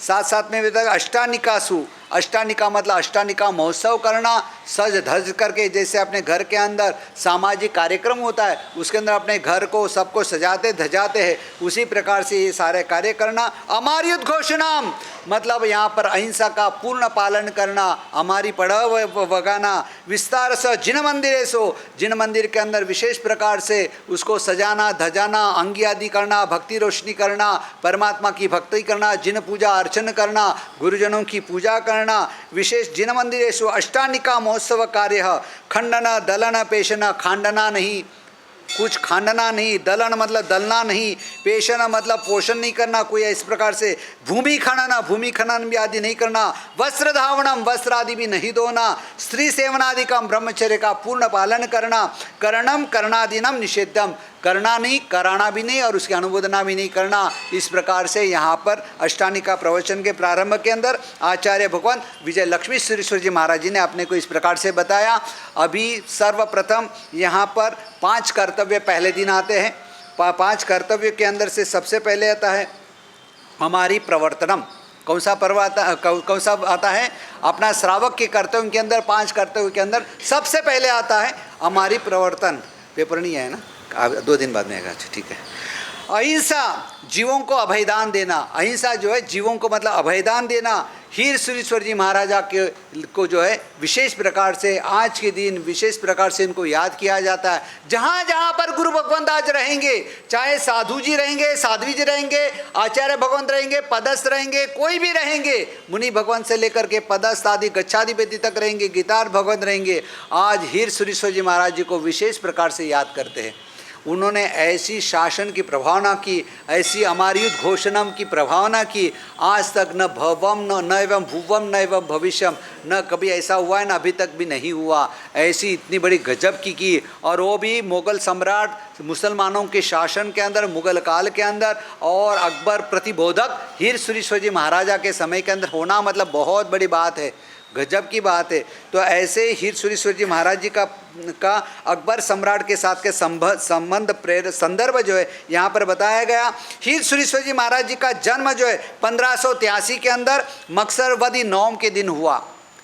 मकसरवदी नौम के दिन विक्रम संवत 1583 में हुआ। उनकी दीक्षा जो है, इनकी दीक्षा जो है हीर सुरेश्वर जी महाराज जी का जो दीक्षा जो हुआ 13 वर्ष की उम्र में दीक्षा हुई। कितने वर्ष की उम्र के अंदर हुई दीक्षा? जितने भी महान जैनाचार्य हो गए, परमात्मा महावीर स्वामी की परंपरा के अंदर जितने भी आचार्य भगवान महान शासन नायक हो गए, या जितने भी ऐसे विशेष प्रकार के विशिष्ट कोटि के गुरु भगवंत हुए, प्राय करके लगभग सभी छोटी अवस्था के अंदर उम्र के अंदर दीक्षा ली। हमने भी लिया छोटी अवस्था में। ये छोटे महाराज जी तो 10 वर्ष की उम्र के अंदर दीक्षा लिया, आज उनको दीक्षा लेके 23 वर्ष हो गए। आप बोलेंगे बाउसी साहब मैंने शादी करने 23 वर्ष हो गया, प्राउड बना लेते हो। होना चाहिए, इस प्रकार का भाव रखिए। आचार्य भगवंत देखो, जितने भी हेमचंद्राचार्य को लो, बाबा भट्टसूरी महाराज को लो, कितने भी सारे आचार्य, वज्र स्वामी को लीजिएगा, सब बचपन के अंदर ही दीक्षा लिए। तो ऐसे 13 वर्ष की उम्र में उन्होंने दीक्षा ली। कारतक 1500 विक्रम संवत 1596 में कारतकवदी दूज के दिन पालनपुर के अंदर इनकी दीक्षा हुई। कहाँ पर दीक्षा हुई? पालनपुर में इनकी दीक्षा हुई। और 69 वर्ष की उम्र के अंदर उनका पाटन के अंदर स्वर्गवास हुआ। लेकिन उनकी हुआ पंडित पद की प्राप्ति जो है उनको विक्रम संवत 1607 के अंदर, विक्रम संवत 1607 के अंदर नारदीपुर यानी नाडोल जो वरकाना के पास में आया, नाडोल नाडलाई जो वरकाना की जो राणकपुर की पंचतीर्थी है उसके अंदर आता है। नाडोल नाडलाई नांदाई वो सब आता है। इसको पहले नारदीपुर बोलते थे, अब इसको नाडोल कहा जाता है। वहाँ पर उनको पंडित पद की प्राप्ति हुई। फिर वाचक पद की प्राप्ति उनको 1608 के अंदर वरकाना में हुई, वरकाना तीर्थ के अंदर हुई। और आचार्य पद जो है, आचार्य पद विक्रम संवत 1610 के अंदर 26 वर्ष के आयुष्य के अंदर, 26 वर्ष की उम्र के अंदर सिरोही के अंदर उनको क्या किया गया? आचार्य पद दिया गया। और उस समय जब आचार्य पद हुई तो सोने की गिन्नी की प्रभावना हुई थी। किसकी? सोने की गिन्नी। आज की गिन्नी आपकी 1 ग्राम की नहीं, हाँ, वो गिन्नी मतलब टनाटन थी, जाडी एकदम 1 तोला से ऊपर। जो पहले के आते थे ना, पहले के चलता था वैसा, उस प्रकार से हुआ था मतलब। और 1652 के अंदर उनका स्वर्गवास हुआ। आचार्य पद के ऊपर आप बोलते हो ना, इतना खर्चा क्यों करना, क्या करना, किस लिए करना। ये शासन प्रभावना होती है, कितनी इसके अंदर मानवता होती है, अनुकंपा कितनी होती है। इनके अंदर हजारों लोगों को काम मिलता है, उनका पेट भरा जाता है, उनका पोषण होता है। कितने हजारों ने लाखों परिवारों का कुटुंब निर्वाह जो है अपने उत्सव महोत्सव साम्यवासल इसे जीवन जुटन से होता है। ये बहुत बड़ी डायरेक्ट नहीं इनडायरेक्टली बहुत बड़ी अनुकंपा है। लेकिन आपका सोच नहीं है, समझ नहीं है, आपके पास समय का अभाव है, आपको समय देने का भी अभाव है। न शरीर से, न मन से, न भावना से, न भक्ति से, न शक्ति से, न पैसे से भी आप नहीं देना। खाली ऐसी फोकट की बातें करके वातावरण को डोलने का काम करते आप लोग। आप देखो हकीकत के अंदर वो जमाने के अंदर वो श्रावक लोग कोई बुद्धू नहीं थे, मूर्ख नहीं थे कि इतने बड़े पहाड़ों के अंदर जंगल के अंदर जाकर के इतने विशाल राणकपुर जैसा देलवाड़ा जैसा मंदिर बनाया। उस समय रोड भी नहीं थे, कच्चे रोड भी कैसे वैसे थे। जंगलों के अंदर से कैसे पहाड़ के अंदर पत्थरों को लाया होगा, चढ़ाया होगा और उस तरह से मंदिर बनाए। और आज मंदिरों के कारण से आज आप प्राउडपना ले सकते हो कि मैं जैन हूँ, ये हमारे मंदिर है, हमारा इतिहास इतना पुराना है। किसके कारण से? ये मंदिरों के कारण से। आपके हॉस्पिटल से या आपके स्कूल से नहीं, किसके कारण से? और अपनी दृष्टि कैसी, कुदृष्टि कैसी है अपनी कि मंदिरों के ऊपर ही नज़र जाती है। मंदिरों में इतना देवद्र का पैसा क्यों रखने का क्या जरूरत है? बहुत फिजूल का पड़ा हुआ है। अरे भगवान, वो पैसा जो आया है आप बोले हो हॉस्पिटल और स्कूल के वजह से आया हुआ है क्या? किनके कारण से आया है? परमात्मा के कारण से आया हुआ है। वो इतिहास उसी कारण से। आज 5000 बरस से ऊपर का इतिहास अपना देखो, ईरान इराक तक जो है ना अपनी मूर्ति मिलती है। आज के तारीख के अंदर भी खोदते हैं, वहाँ से मूर्तियाँ मिलती है। वो इतिहास उसके कारण से जैन का जो है इतना बड़ा गौरव अपने लेते, इसी के कारण से जैन इतिहास की झलको भाग 1-2 आप पढ़िए तो मालूम पड़ेगा क्या क्या लिखा है उसके अंदर। किसी को पढ़ने की फुर्सत नहीं है, देखने की फुर्सत नहीं है, उसको एक्सेप्ट नहीं करना। 2 रुपये का पेपर कहता है वो आप तुरंत मान लेते हो। लेकिन यहाँ पर परंपरा से जो चला आ रहा है, जो परंपरा से कहते आ गए, शास्त्रों में ग्रंथों में लिखा गया, उसको सुनने वाले मानने वाले कितने मुझे बताइए? उसको स्वीकार करने वाले कितने? ना अभ्यास, आपके पास अभ्यास है, 2 प्रतिकोण का नॉलेज नहीं, गुरु वंदन भी ठीक से करना नहीं आता हो, अष्ट प्रकारी पूजा के दोहे भी नहीं आते हो, एक चैतवंदन सामान्य करना भी नहीं आता हो, सामायिक लेना नहीं आता हो, और यहाँ पर सीधा आत्मा परमात्मा डायरेक्ट जिन शासन के अंदर ये होना चाहिए वो होना चाहिए ऐसी बातें करते हैं। ये पहले के श्रावकों का खाली इतिहास देखो, इतिहास को पढ़ो और उनका जो महाजनों ए न गतः सपनता, महापुरुषों ने महाजन ने जो काम किया है, अपने महान वडिलों ने जो काम किया, उस परंपरा का मात्र अनुसरण करो, उनके मार्ग के ऊपर चलो। अपना मार्ग अपने आप जो प्रशस्त हो जाएगा, कल्याणकारी ही हो जाएगा, हितकारी हो जाएगा और बहुत बड़ी उसी के माध्यम से भी शासन प्रभावना हो सकती है। वो जमाने के अंदर आचार्य भगवान हीर सुरेश्वर जी महाराज जी के आचार्य पदवी के अंदर जो है 1 लाख सोना मोहर का खर्चा किया। कितना 1 लाख सोना मोहर उस जमाने के अंदर। आज के अंदर कोई थोड़ा बहुत 2-5 करोड़ रुपया खर्चा कर ले तो अपनी छाती जलने लग जाती, हाय हाय इतना खर्चा कर दिया। कैसे कैसे बोलने लग जाते हैं। बोलने का अधिकार आपको नहीं है, आपका पैसा नहीं गया है, आपसे उसने लिया नहीं है, जो है उसका है, उसके अधिकार का है। आप भगवान को बोलो भगवान ऐसी शक्ति मेरे को भी मिले, मैं भी इससे सवाया करूँ। ये मन के अंदर भाव रखो, हमेशा पॉजिटिविटी रखो, मेंटलिटी के अंदर भी जो है सकारात्मक विचार रखो, तब जाकर के होगा। ये कहने के पीछे भी आशय भी यही है। उस जमाने के श्रावक कैसे थे, कितने महान गीतार्थ श्रावक हुआ करते थे। जैसे वैसे नहीं, कौन से श्रावक? गीतार्थ श्रावक। मात्र साधु ही होते ऐसा नहीं है, श्रावक भी गीतार्थ होते हैं, जानकार होते थे, समझदार होते थे, श्रद्धावनत होते थे, भक्ति वाले होते थे, समर्पित थे, गंभीर थे। पानी इधर का उधर टस से मस नहीं होता था। और यहाँ तो छोटी सी बात तुरंत आए, तुरंत व्हाट्सअप। अरे समझो तो सही, शासन की अपभ्रंशना होती है, शासन की हिलना होती है, समाज का नाम खराब होता है। कहाँ जाएगा, किधर जाएगा, कैसे जाएगा? अपने पास इतनी छोटी सी निर्बल बुद्धि भी नहीं है, भाव भी नहीं है। इसीलिए यहाँ पर बताया कि कैसे कैसे महाप्रभावक पुरुष हो गए। तो ऐसे हीर सुरेश्वर जी महाराज जी का खाली आउटलुक ऊपर का मैं बता रहा हूँ। ऐसे उनके पिताजी का नाम था कुरासा। क्या नाम था? कुरासा। माता का नाम था नामी बाई। क्या नाम था? कौन सी बाई थी? नामी बाई। आप भी रखना बच्चों का, लड़कियों का नाम ऐसे रखो तो ऐसी माँ बने। आज तो कैसे कैसे नाम रहते, रिया, दिया, फिया, टिया, क्या क्या रख देते। और खुद का नाम था हीर जी। खुद का नाम क्या था? हीर जी नाम था उनका। तो इस प्रकार से था। उनके गुरु जी का नाम था आनंद विमल सुरीश्वर जी महाराजा। क्या नाम था? और वो समय जो था इतना कठिन, इतना क्लिष्ट था, कब जा करके कहाँ से किधर से अटैक हो जाए। जैसे अफगानिस्तान तालिबान की स्थिति कैसी है, कब किसके घर के ऊपर, किसके मोहल्ले के ऊपर कब बम्बार्डमेंट हो जाए, कब कुछ खोज हो जाए, कुछ पता चलता है क्या?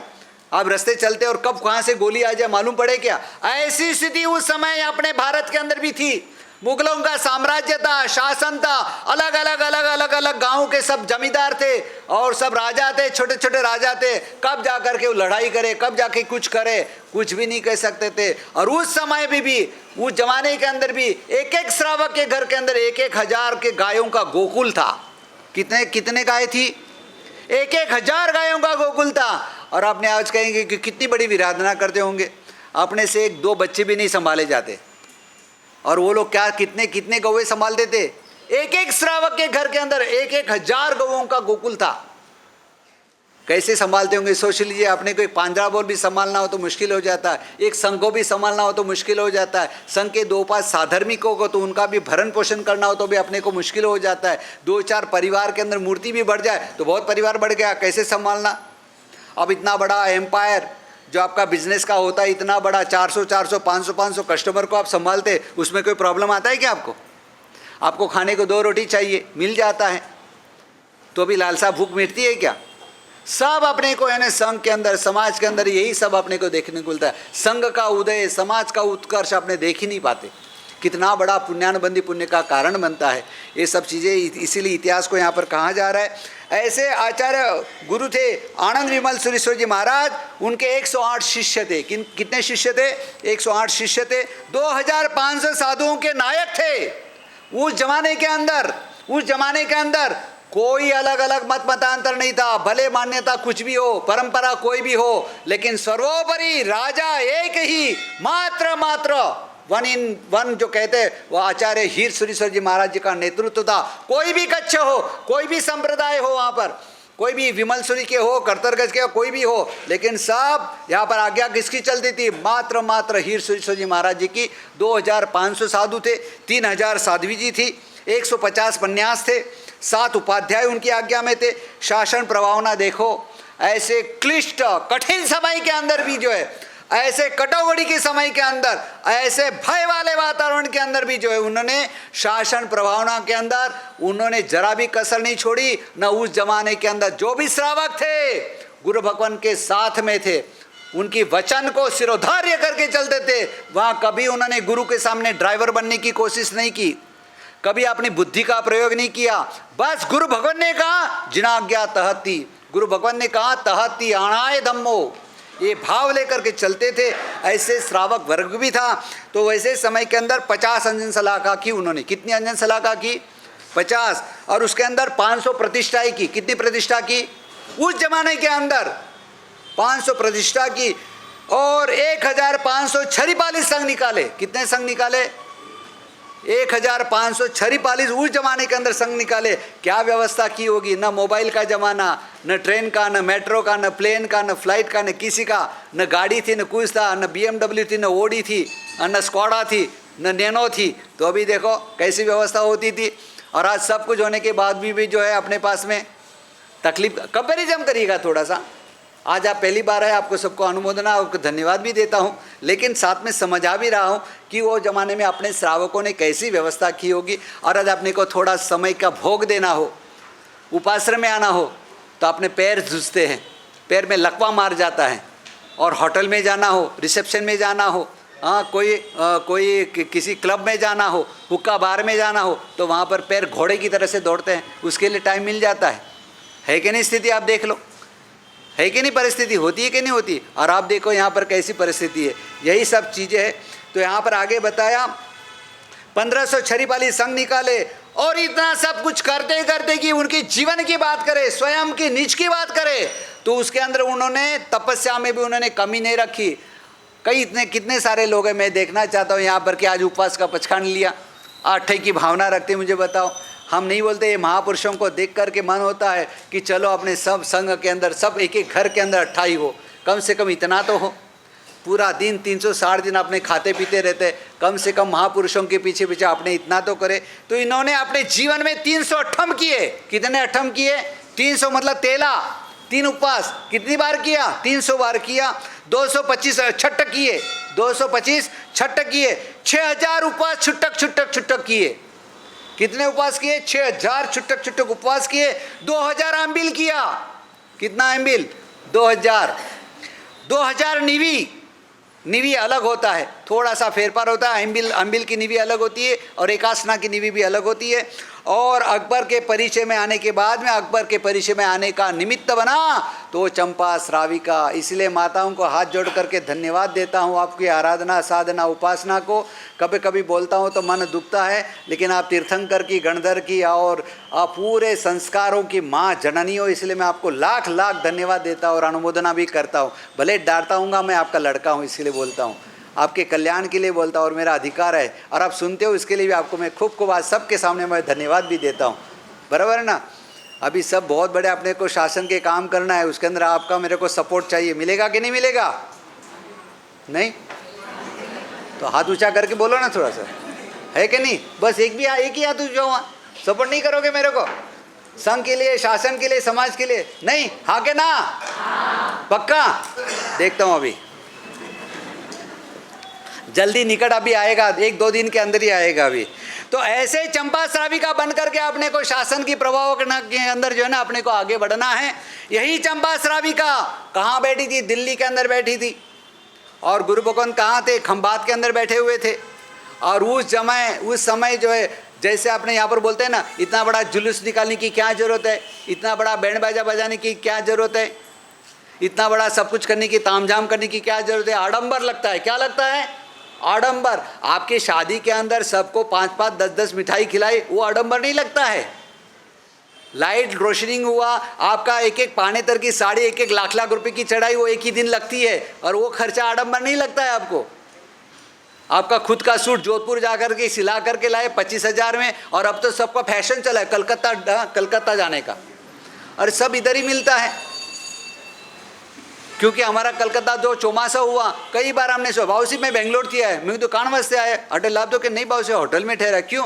कि बटे शॉपिंग वास्ते आए, तो घर में शादी है, नहीं इन वास्ते आया कि मालूम पड़ जाता है किसके लिए कितना पैसा वेट होता है, जाने आने का, प्लेट में आना, फ्लाइट में जाना, होटल में ठहरना, कितना 5-25 वही साधर्मी को दे दो, बेचारा निहाल हो जाता है भावना ऐसी। वो सोच नहीं है खुद के लिए, नहीं दूसरे के पास हमको उपदेश देने के लिए आते हैं, हमको है ना सुझाव देने के लिए आता है। पहले तू खुद तो चल पहले, और खुद तो घर के अंदर गाड़ी बंगला घोड़ा है, तो पहले तू तो पहले झुपड़पट्टी में आ पहले, फिर तो झुपड़पट्टी को सुधार सकेगा। ऐसे थोड़ी होगा। खाने को 2 रोटी चाहिए, मैं ही दे देता हूँ तो सारा का सारा तो यहाँ पर दान दे दे, होगा क्या? वो तो कुछ नहीं करना है किसी को, खाली उपदेश देना है, सलाह देना है। ऐसी सलाह की कोई वैल्यू नहीं है, और ऐसी की कभी सलाह भी नहीं सुनना चाहिए। कितना लाड साहब ही हो तो भी उसको है ना गिनना नहीं चाहिए। उसको जो लक्षण ना हो, जिसके अंदर श्रावकपना भी ना हो, आचार विचार का ठिकाना नहीं हो, और कुछ भी जो श्रावक का एक भी लक्षण ना हो, और ऐसी की बातें सुनने का। और आज के ज़माने के अंदर देखा जाए, पैसा दे करके ट्रस्टी बन जाते हैं। ये बेंगलोर का एक ट्रेड बन गया है। हर जगह पर देखो आप, पैसा दो ट्रस्टी बन जाओ, भले कुछ आता नहीं जाता नहीं, कुछ भी नहीं, एक दिन भी उपासना में नहीं आता हो। महाराज कौन आए, कब आए, किधर गए, कुछ भी पता नहीं हो। मंदिर में क्या हो रहा है वो भी पता नहीं हो। मंदिर के अंदर क्या सामग्री वो भी उसको मालूम नहीं हो, जानकारी नहीं हो। और आज जो ट्रस्टी बन के आ गए, मीटिंग के अंदर कभी एक बार आएंगे और आकर के जो सलाह देंगे, और उसको सबको मानना पड़े। जो रात दिन सेवा करता हो, जो रात दिन ट्रस्टी लोग आकर के भोग देते हो, तन से, मन से, धन से, तो उनकी वैल्यू क्या रही? पैसे की पीछे ऐसे बिकना नहीं चाहिए। इस प्रकार की व्यवस्था गलत है। व्यवस्था ये सही व्यवस्था तो नहीं है। इसके लिए थोड़ा समझना बहुत ज़रूरी है, बहुत ज़रूरी है। इसीलिए आज प्रवर समिति भी है, आज इतना गठन भी हो रहा है। बहुत कुछ सुंदर संघ के विकास के लिए, शासन के विकास के लिए बहुत कुछ हो रहा है। तो इस प्रकार की परंपराओं के अंदर अरस परस एक दूसरे का साथ सहकार लेकर के, क्योंकि हमारे हाथ पैर आप हो। यदि आपके हाथ पैर यदि बूढ़े हो जाएंगे, ऐसे लूले लंगड़े हो जाएंगे, और इस प्रकार के क्या बोलते हैं उसके अंदर इन्फेक्शन लगे हुए रहेंगे आपके हाथ पर, इस प्रकार की मेंटेलिटी रहेगी, तो शासन का काम कैसे होगा मुझे बताओ? शासन की प्रभावना भी नहीं होगी, उत्कर्ष भी नहीं होगा, संघ का भी उदय नहीं होगा। इसीलिए गुरुगम पहले चाहिए। और ऐसे गुरुगम पूर्वक कैसी चंपा श्राविका थी, ये तो चंपा श्राविका दिल्ली में बैठी थी, गुरु भगवान यहाँ खंभात में बैठे थे, और वहाँ से उनका जब जुलूस निकल रहा था पचखान लेने के लिए, परमात्मा के दर्शन करने के लिए पालकी में बैठ करके जा रहे थे। बहुत बड़ा हाथी घोड़ा मैना सब कुछ था, और बैंड बाजा थे, सब कुछ था। और अकबर बादशाह अपने किले में से जो है वो देखा ये बैंड बाजा किसका जा रहा है, बाजिंद्र कैसे बज रहे, किसके लिए बज रहे। तो उनके अड़स परस के जो उनके जो साथी थे उन्होंने कहा कि ये जैनों का बनियों का जो है कोई एक बहन है, श्राविका है, बहन बोलते हैं, जो उनकी बाई है, कोई उन्होंने कोई रोज़ा रखा है। क्या रखा है? रोज़ा रखा है। तो कितना रोज़ा रखा है? तो कह दिया कि 6 महीने का रोज़ा है। कितने महीने का? 6 महीने का रोज़ा। मैं तो यहाँ एक रोज़ा करता हूँ, मेरे को तो यहाँ पर दिन में तारे दिखते हैं। उनका तो उनका रोज़ा कैसा आता है मुसलमानों का? दिन में उपवास और रात को मिठाई। उनको दिन में अट्ठाई होते हैं, रात को मिठाई होती है। दिन में अट्ठाई और रात को मिठाई, ऐसा उनका रोज़ा होता है। और यहाँ तो 6 महीने का, उसके अंदर खाली पानी पीने का, वो भी सुबह से शाम तक में, रात को तो कुछ भी नहीं, और वो भी 6 महीने का। वो सुन करके कि अकबर बादशाह को तो तम्मर आने लग गया, चक्कर आने लग गया, क्या बात करते हो, और ये तो सुप्रीम कोर्ट वही है, फाइनल सब कुछ वही है।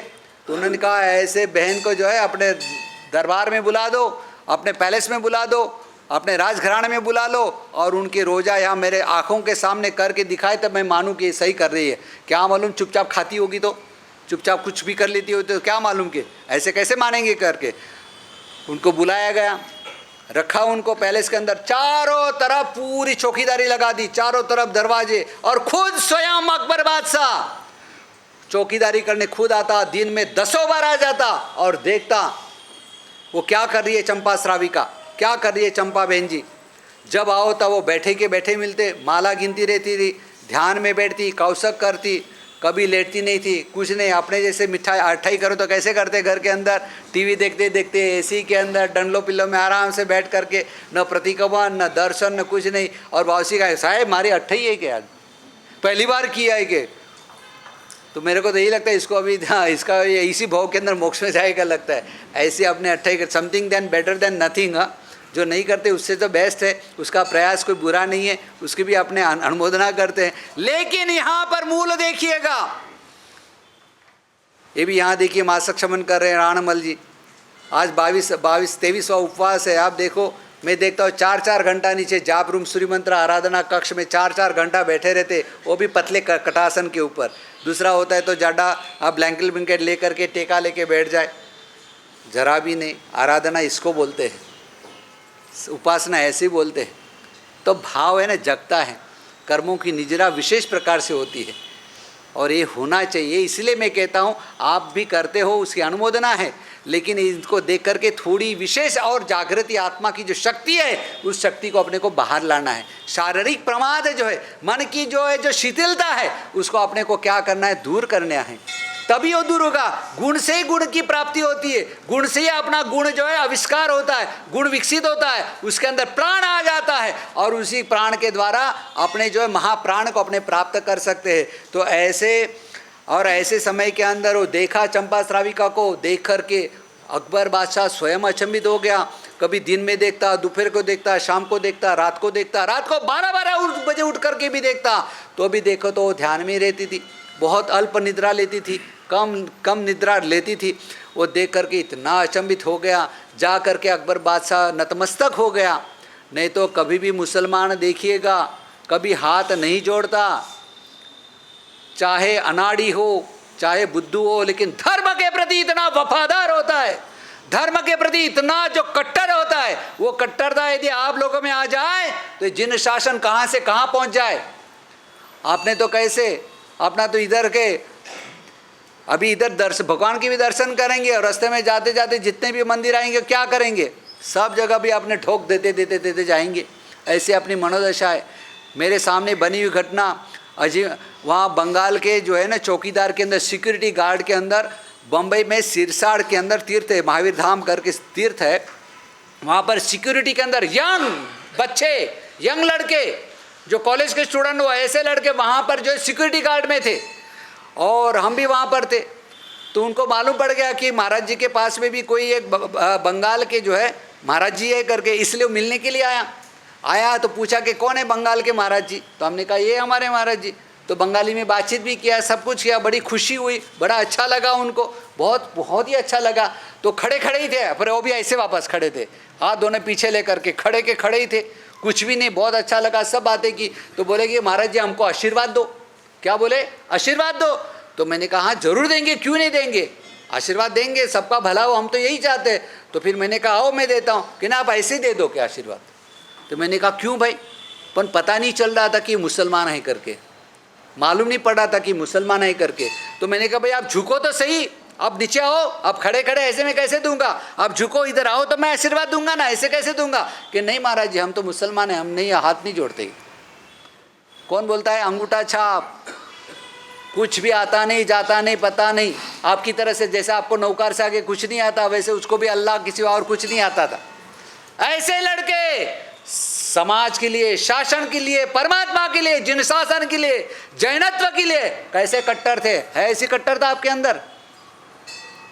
यहाँ तो कोई आचार्य भगवान भी आके चले जाए तो भी पता नहीं चलता अपने को कौन आए होंगे, गाड़ी से उतरने की फुर्सत नहीं, रास्ते में मिल जाए तो भी कि चले उतर करके पूछूँ तो सही महाराज जी कुछ खप है, मथेरन धाम में आशीर्वाद दीजिएगा, कुछ काम काज है, कुछ सेवा है, पूछते हैं अपने, ऐसे हेलो कर देंगे महाराज जी, ऐसे कर देंगे। ऐसी स्थिति हो गया, ऐसा अपना ज़माना बदल दिया है। थोड़ा सा परिवर्तन लाइए, पर्युषण पर्व परिवर्तन के लिए है।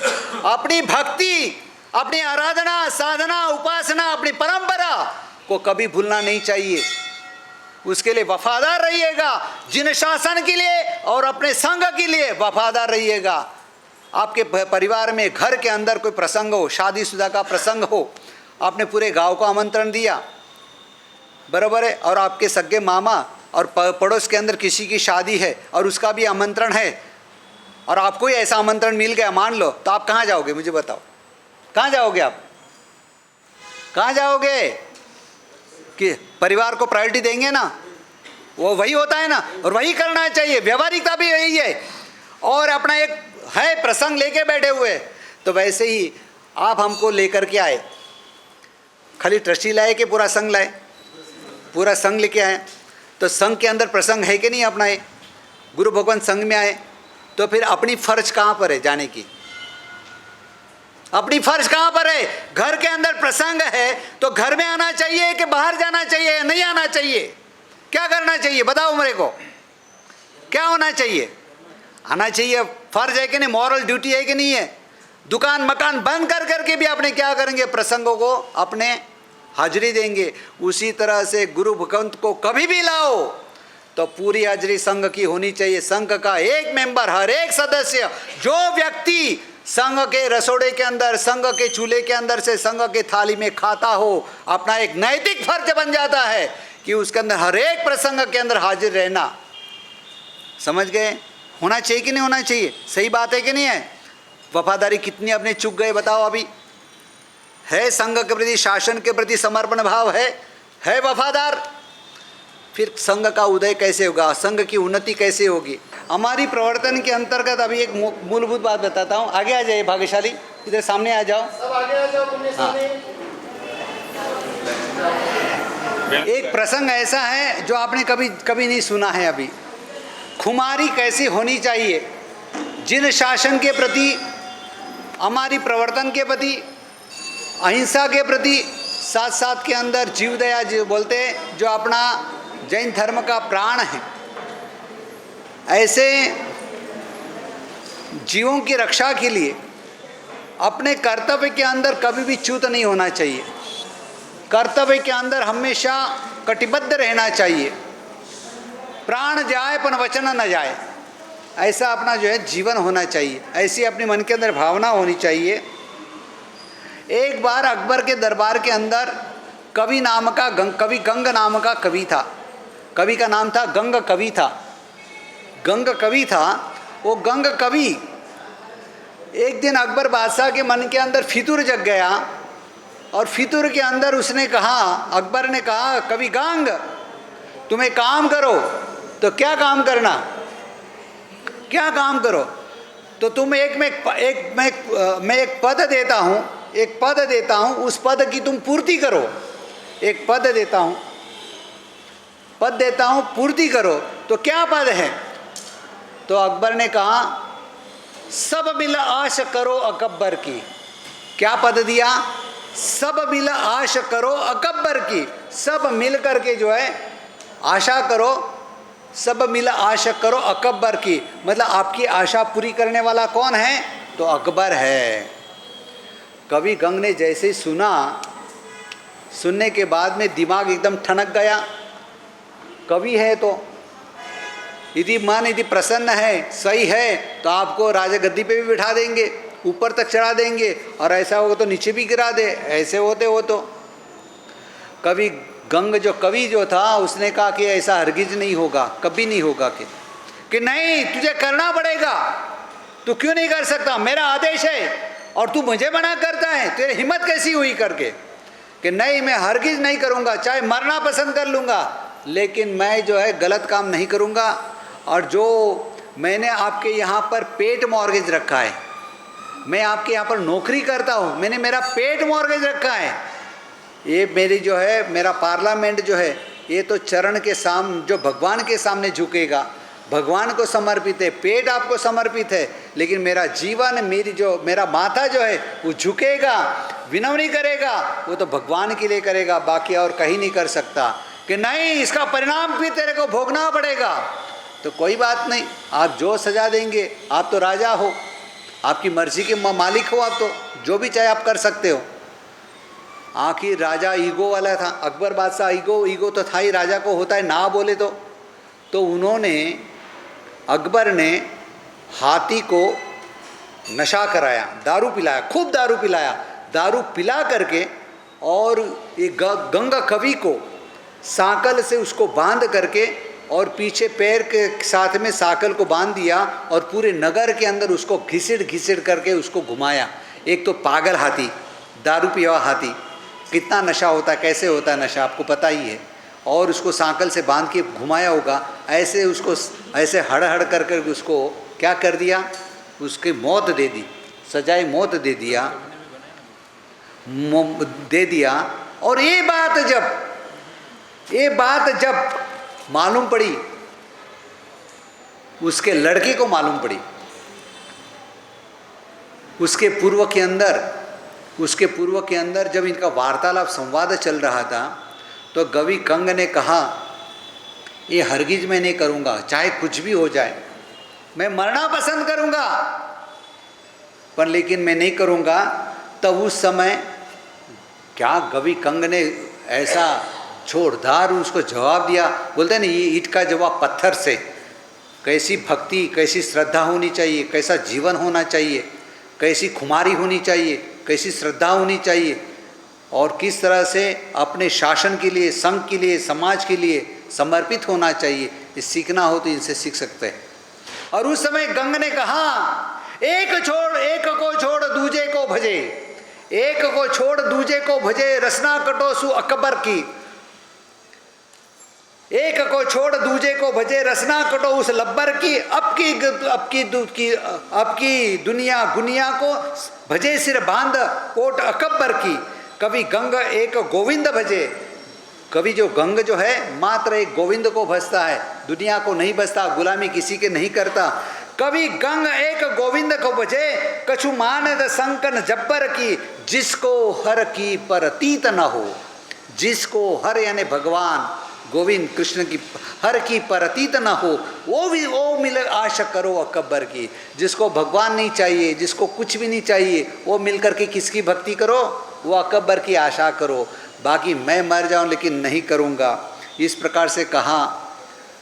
तो अकबर ने बहुत खतरनाक कह दिया, मैं तेरा ऐसे मौत कर दूंगा, यूँ कर दूँगा, ईंट से चुन दूंगा, वैसा कर दूंगा, वैसा कर दूंगा। इतना गुस्सा आया गंग को।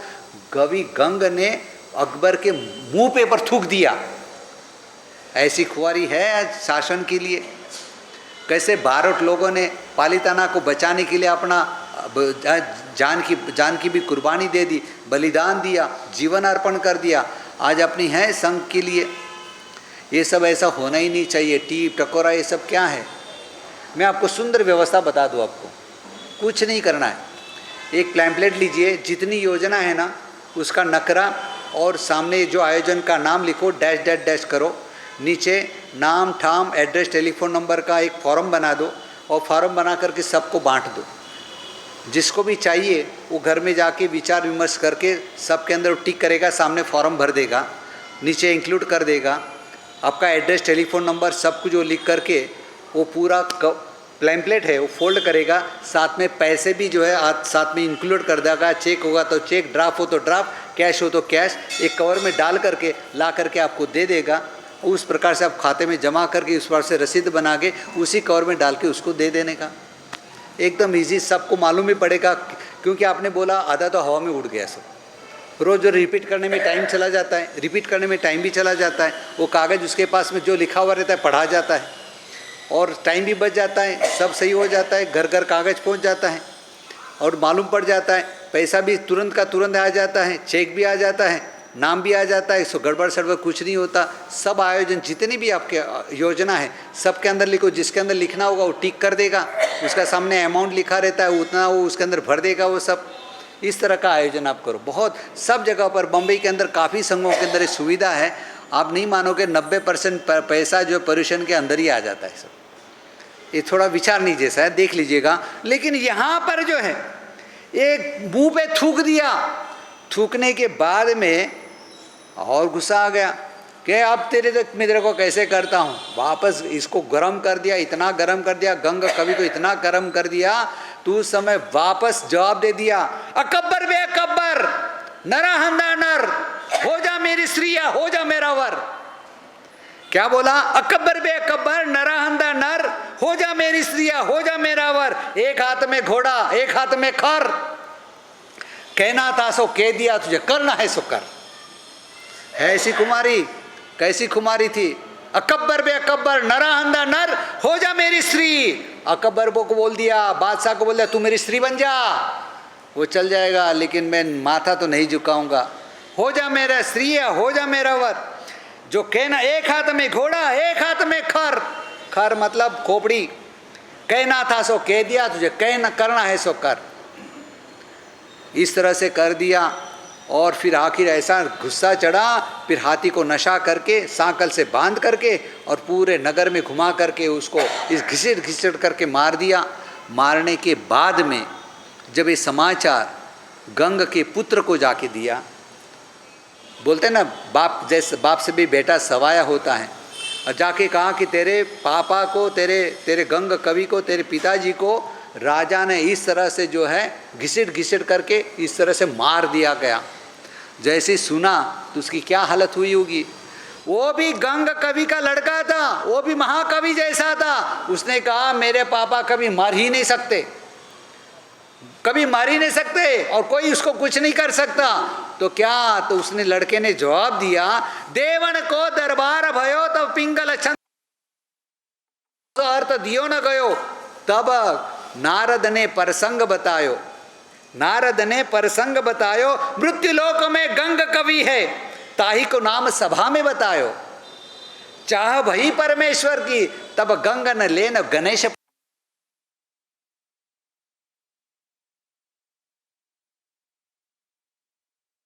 देव के दरबार के अंदर पिंगल नाम का छंद बनाया था और उस समय छंद बनाया था, सुनाया गया था, ताऊ सो अर्थ दियो न गयो, किसी से अर्थ उसका दिया न गया। तो उस समय तब नारद ने प्रसंग बताया। नारद ने कहा मृत्युलोक के अंदर कवि कंग है, वो इसका अर्थ बताने में सक्षम है, वही इसका अर्थ बता सकता है, बाकी कोई नहीं अर्थ बता सकता। तब नारद ने प्रसंग बतायो, मृत्युलोक में गंग कवि है, ताही को नाम सभा में बतायो। नारद ने देवलोक के सभा के अंदर बताया। तो चाह भई परमेश्वर की, जब परमेश्वर की इच्छा हुई तब गंग का लेन गणेश पटायो। मतलब गंग कवि को, गणेश मतलब हाथी होता है, तो हाथी को भेजा गया उसको लेने के लिए, उसको मारा नहीं गया। ये खुआरी थी, ऐसी खुआरी अपने जिन शासन के प्रति होनी चाहिए, तब जाकर के जिन शासन गिना जाता है, जिन शासन की महानता होती है। ऐसे श्रावक होते, इस प्रकार से जो है अपने को हमारी प्रवर्तन आदि करना है। दूसरा आता है साधर्मिक भक्ति। हेमचंद्राचार्य जी ने कुमारपाल महाराज जो कहा ना, साधर्मिक भक्ति धर्म ताहरू कदी पण ना भूलजे, तीर्थंकर गणधर गोत्र तू एह अति तू पण बांधजे। इस प्रकार से बताया गया। कुमारपाल महाराज ने स्वयं का जो है स्वयं का जो 1.25 करोड़ निजी खर्च घटा करके उन्होंने साधर्मिक भक्ति की। पुनिया श्रावक की भी भक्ति आपको पता ही है। कुमारपाल महाराजा ने अपने साधर्मिक लोगों के लिए 72 लाख का कर माफ़ कर दिया था। 72 लाख का कर माफ़ कर दिया था। 1 करोड़ जो लेना था वो भी उन्होंने माफ़ कर दिया। इस तरह से जो है ना, इस प्रकार से जो है यहाँ पर भक्ति की, साधर्मिक भक्ति की थी, तो आपने को भी करना चाहिए। और आगे भी बताया, राधनपुर की मशाला कुटुंब के अंदर भी छाछ लेने आते, दूध लेने आते, तो उसके अंदर उनका हाथ देखते तो हाथ की पोजीशन देख करके मालूम पड़ जाता कि यह हाथ गरीब का है, अमीर का है, मध्यम का है, किसका है, क्या है। उसके हाथ की पोजीशन से मालूम पड़ जाता था। तो किसी को 50 मोहर, किसी को 100 सोना मोहर, किसी को 10 सोना मोहर, इस प्रकार से डाला जाता। साधर्मिक भी कैसे थे, जब घर पे जाते और देखता तो इसके अंदर तो सोना मोहर निकली, तो वापस देने आते। तो पूछते कि भाई मुझे तो कुछ पता नहीं है, मुझे कुछ मालूम नहीं। इस प्रकार से गुप्त रूप से साधर्मिक भक्ति की जाती थी। आपने को भी आज कर्तव्य के अंदर एक आज निश्चय करना, एक संकल्प करिएगा कि मुझे भी जो एक साधर्मिक को जो है ऐसे इस प्रकार से मेरी तरह से सक्षम करना करके, इस प्रकार का मन के अंदर भाव रखना। इसलिए कहा, जीना भला है इंसान जो जीता है खुद के लिए, मरना जीना भला है उसका जो जीता है इंसान के लिए, मरना भला है उसका जो जीता है खुद के लिए। अपने को स्वयं के लिए नहीं जीना, अपने साधर्मिक के लिए अपने को जीना है, जिन शासन के लिए जीना है, ये बात होनी चाहिए।